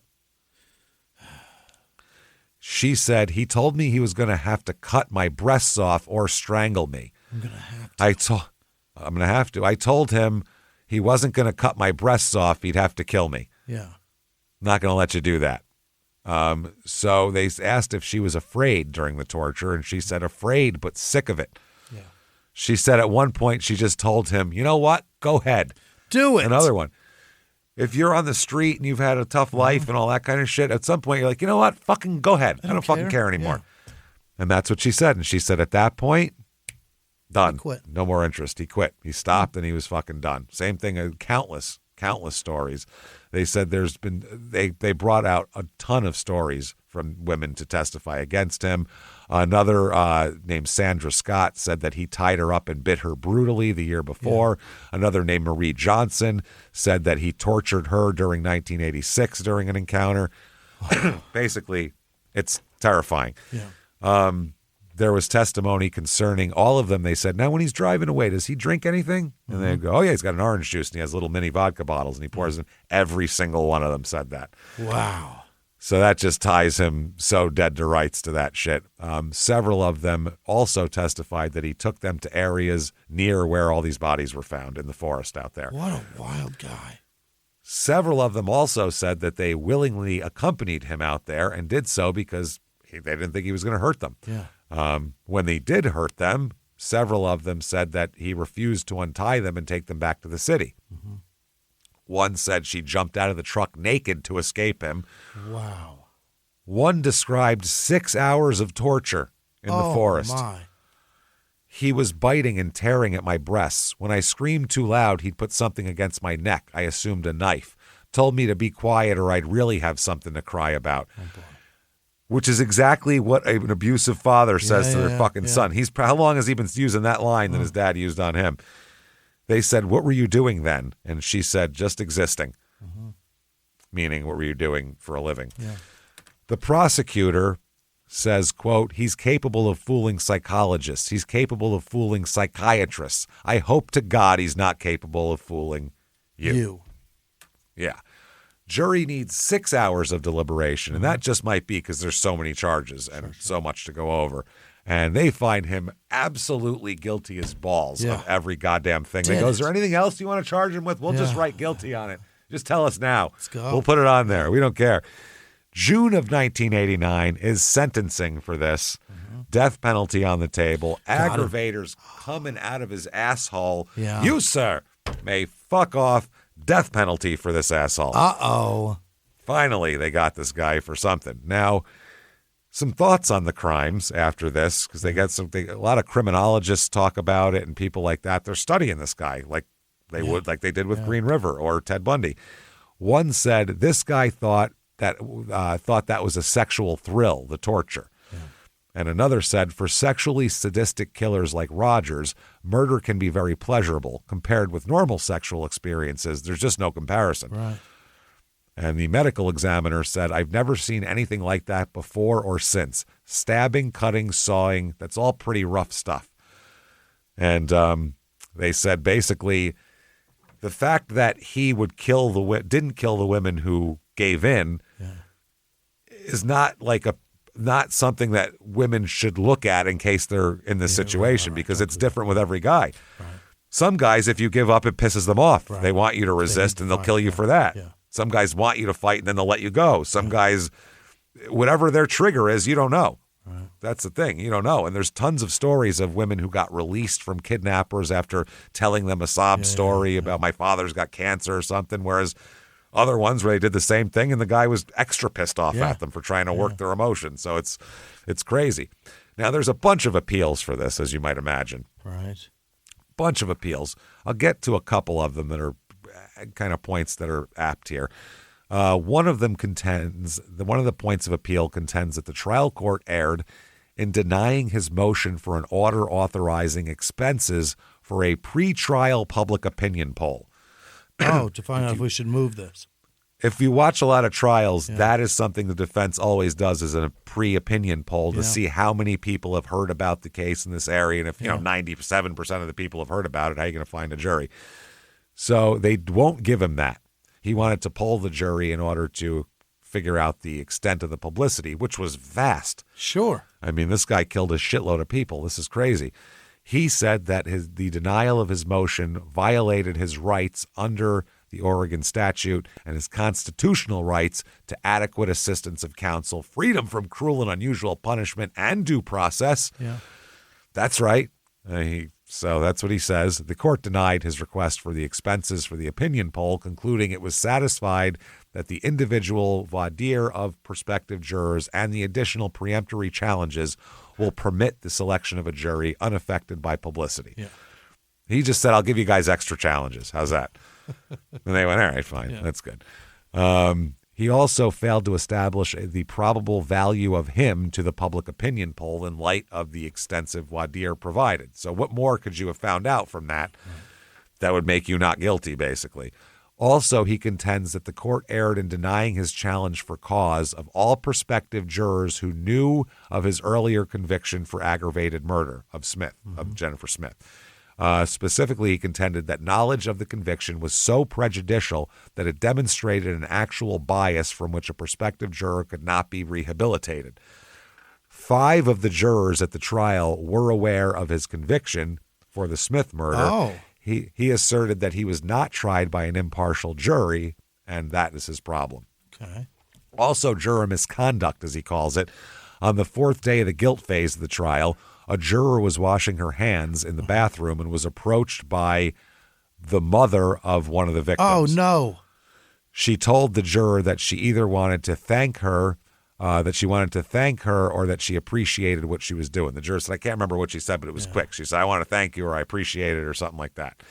She said she never identified herself, and she didn't know who the person, or she didn't know, the juror. She knows the mom, didn't know it was a mom, and she said that she didn't respond to it either. Just someone said thank you or whatever. And a lot of people will do that. Just say, oh, thanks for your service on it. Thanks for doing that. And it doesn't have to be a victim.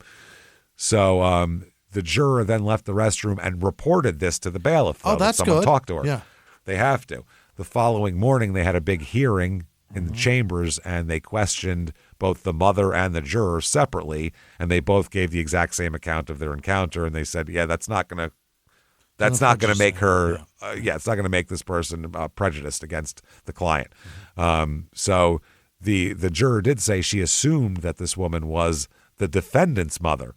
Oh. She said, I thought it was Dayton's mother at first. Wow. That's what I thought. I didn't realize it was her mother. And that after the encounter, she only told the bailiff and no other jurors about it because she thought that was like attempted juror fucking tampering, basically. So he ends up moving for a mistrial, arguing that the juror would realize that the mother was not the defendant's mother and that she was being thanked in advance for convicting him instead and imposing a death sentence. Okay. The trial court said, get the fuck out of here. No. But they did give a cautionary instruction directing them to avoid all contact with any participants. Mm-hmm. He also appeals the sufficiency of the facts. Oh. We'll just skip over that because the facts are pretty strong. Yeah. I mean, the physical evidence, we know what everything. You did. Yeah. You were stabbing. No, get the fuck out of here. Yeah, we know what you do, and we know the feet, and we know all that shit. It's you. If it's anything weird with feet, it's you, dude. Yeah, and 30 bras clasps were burned. That's a lot. That's what I'm saying. Wow, they say he tried to say that the aggravated felony murder / sexual abuse count concerning the death of Cervantes tried to say that it wasn't reasonable for the jury to infer that he cut off her nipple in order to gratify a sexual desire. Well, what else would it gratify? And that she didn't consent to doing so. Oh, okay. All right. So she might have said, please cut off my nipple, and then he said, sure, fine, and wasn't even, like, sexually turned on by that. That's what he's trying to tell a fucking appeals court. Yeah. Okay. Now, the conviction is affirmed. Yeah. But the Oregon Supreme Court in 92 vacates the death penalty and remands him for a new penalty phase of the trial. Resentencing. The ruling was influenced by a U.S. Supreme Court decision emphasizing defendants' right to present mitigation that could sway juries toward life sentences and away from death. Okay.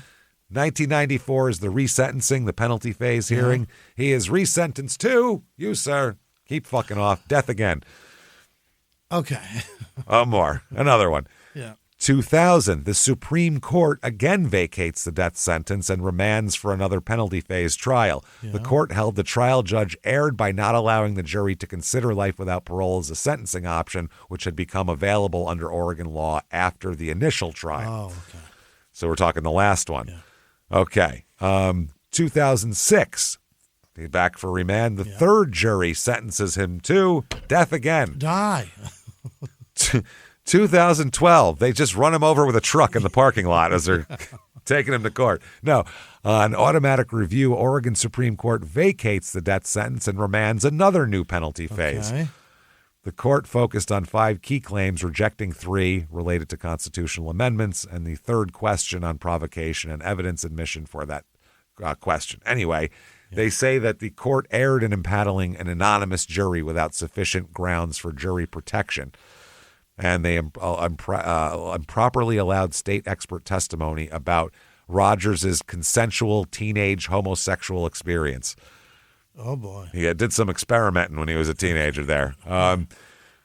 So the Supreme Court vacates the sentence again, saying the jury thing was improper. 2013, the 7th body is finally identified. Oh, my.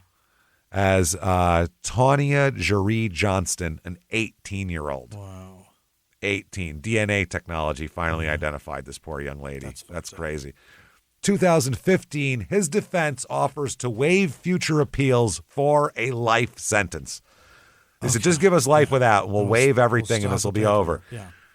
And the state said, nah, we want to kill you. Yeah. More death. We're doing the death penalty again. Yeah. So during the sentencing, he speaks, and he cries, and he's soft. He reads a 9-minute statement. 9 minutes? 9 minutes after he's been called Oregon's most prolific serial killer. He cries 9 minutes, apologized, calling sorry inadequate. He said, the enormity of my crimes makes the word sorry inadequate, but I am sorry. So very sorry. So sorry. So very sorry. Yeah. Well, he says that the enormity of my crimes is so disturbing that it paralyzes me. It may be impossible for you to believe, but I do have a conscience. I humbly tell each of you that I am very sorry for what I did to your precious loved ones. You, sir, may fuck off. Death penalty again. Yeah, because of that part where you just said plural loved ones. That's crazy. Yep. Then, 2021, the Oregon Supreme Court unanimously overturns that death sentence. Really? This is why I said it's stupid.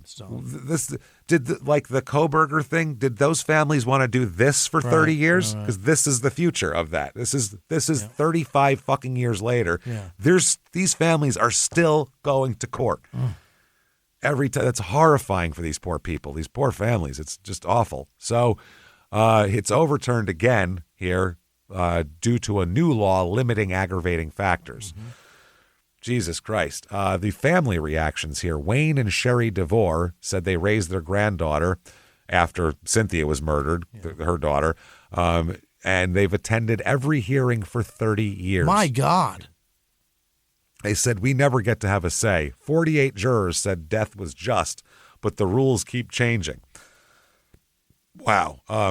Now, her daughter, who was 8 months old when she died, who's now grown and has children of her own, says, I'm devastated by the court rulings. What does this mean moving forward? And, man, that's fucking crazy. So One of the detectives leading the forest search said, "We realized we had a serial killer when I found the third body. First thing through my mind. Yeah. Oh, gee, three bodies in one place? That's, wow, that's why you're the detective, mister." What about the second one, man? Wow. Yeah, that's just an accident? What the fuck? The prosecutor said, based on the cruelty he's shown, he's right up there with the most evil serial killers. Absolutely. The survivors, a lot of them started new lives, became citizens. Some died. Some went one way, some went the other way. One called after the verdict and said, "I was working at a job fixing dinner, saw him on the news, had a fit, was shaking, thinking it could be me, it could be me, it could be me." Yeah.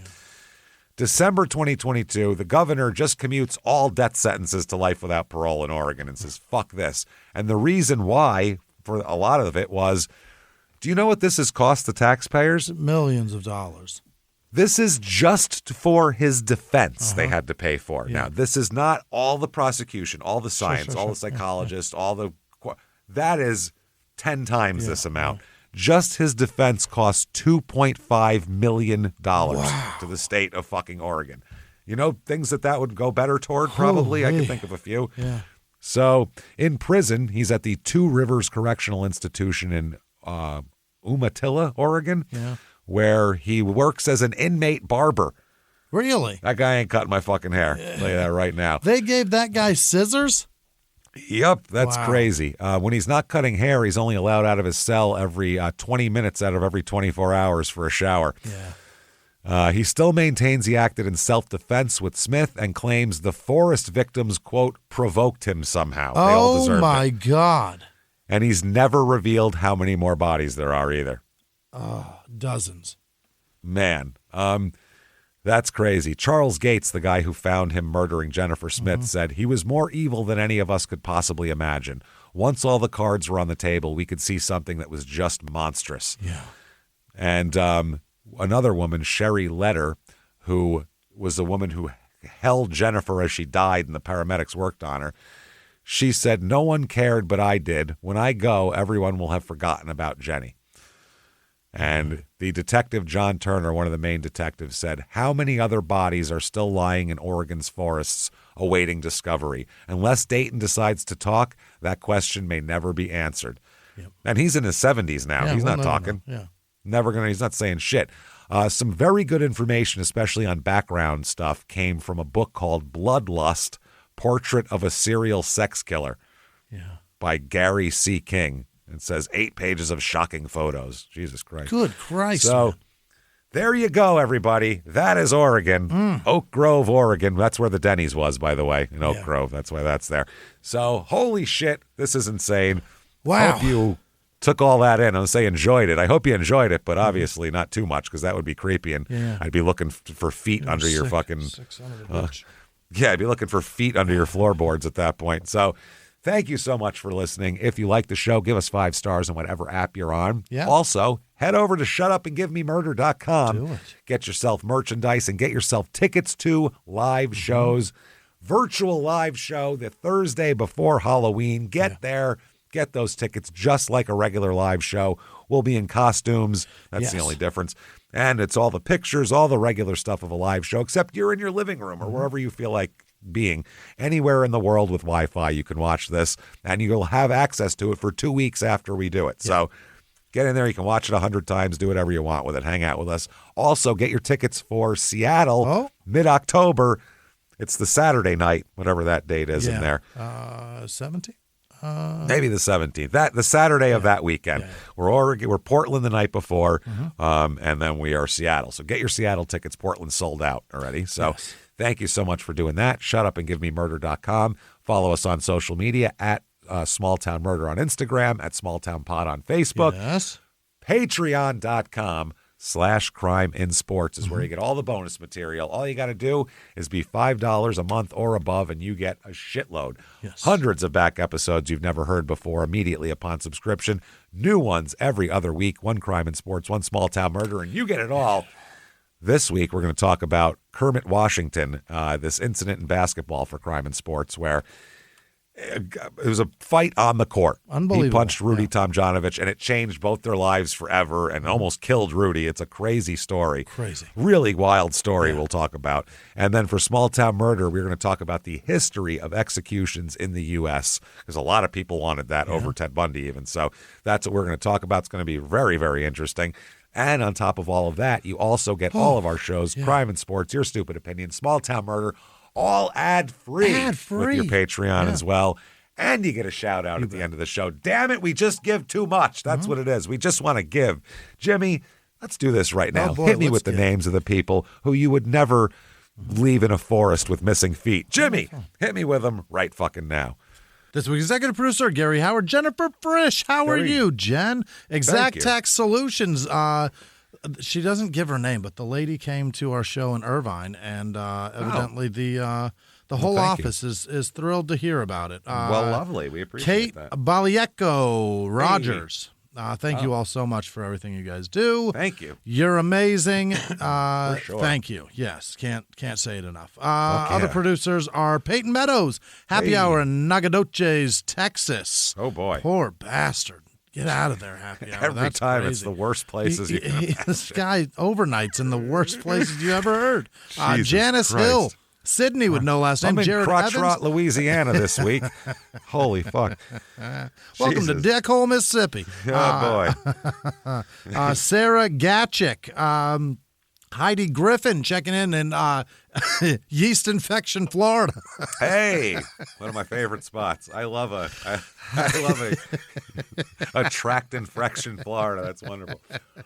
Jalen Skoglund, Matt Van Giesen, Liz, Lys, it's Alyssa, but I don't, what do you say, Liz? I think it's Liz. Yo, Liz.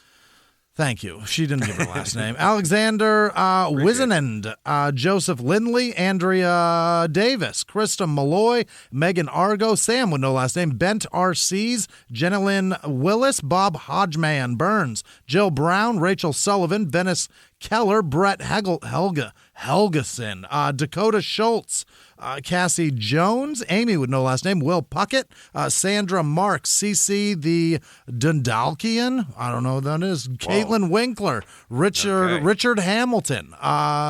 Is that a person? That's a basketball player. There it is. That's right. NBA player for years. UConn, right? I think so. Tom Trimble. Is that Rip Hamilton? That's Rip Hamilton, Richard, right? Yeah, Richard Rip Hamilton. Tom Dick, Trimble. Oh, smart. Shelley Brown, Melis, Bill with no last name, Elizabeth Vunk, Celia Kinney, Riley with no last name, Tarek Newcomb Evans, Amy Fortner, John Gates, Michael Lynn Finley, perhaps that's Mike Finley's daughter, Brian Bates, Katie Dion, Maria Rose, Joanne Fogarty, it is, that's the same spelling as John, M.K. Trafford, Michelle Kelly, Sarah with an H, Jana Van Nelson, Avery with no last name, Thomas Fallon, Elizabeth Sperber, Ray with no last name, Emin Burns, Ali Dr, Bill Sale, David Bullied. Is that might be auto-corrected. I don't know if he was or not bullied. Kiko Namato, Carolyn Beck Anderson, Nikki Palmberry, Donna with no last name, Tracy Taylor, Sarah Trippy, Sasha Bovey, Nina with no last name, Bloody Echo, Rob with no last name, Rachel Parker, Molly Manning, Kelly Ann, Olivia Roberts, Elena Bidlack, Zipporah Abraca, Tom with no last name, Marcel Wiggins, Jeffrey Self, Shauna Rogers, Julio Danzing, Wooden Spoon, Upside the Head, Helen Bennett, Bill Dubs. I don't know that I like that in a child abuse episode. Shit. Bill Dubs, Caitlin Yost, Misha Palmer, Misha Crane. I'll bet those are people that are the same person. There's no way a Misha Palmer and a Misha Crane donate back to back. They're different people. Never. Everybody named Misha loves us. Don't you know that?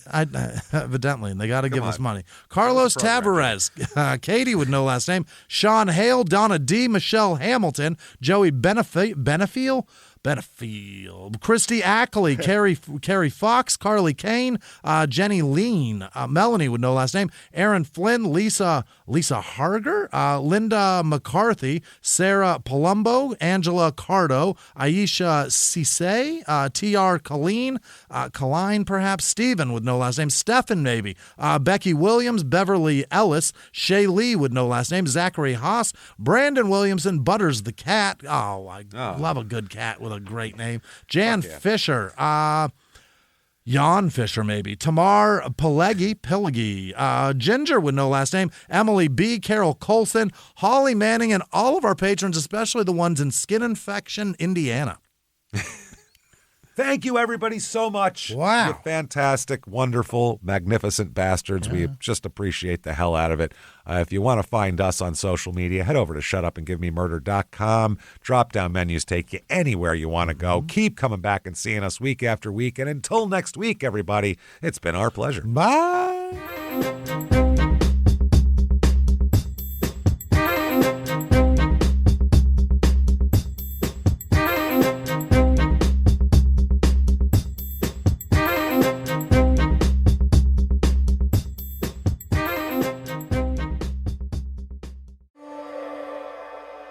This is your before and after story, where your first steps towards a new life-changing career begin. Southeastern College can take you there. We offer in-demand hybrid and online programs with hands-on training, led by in-field career professionals, and career services to put you on the path to a rewarding and fulfilling future. This is where your transformation begins. Southeastern College, your future is bright. Visit sec.edu to get started.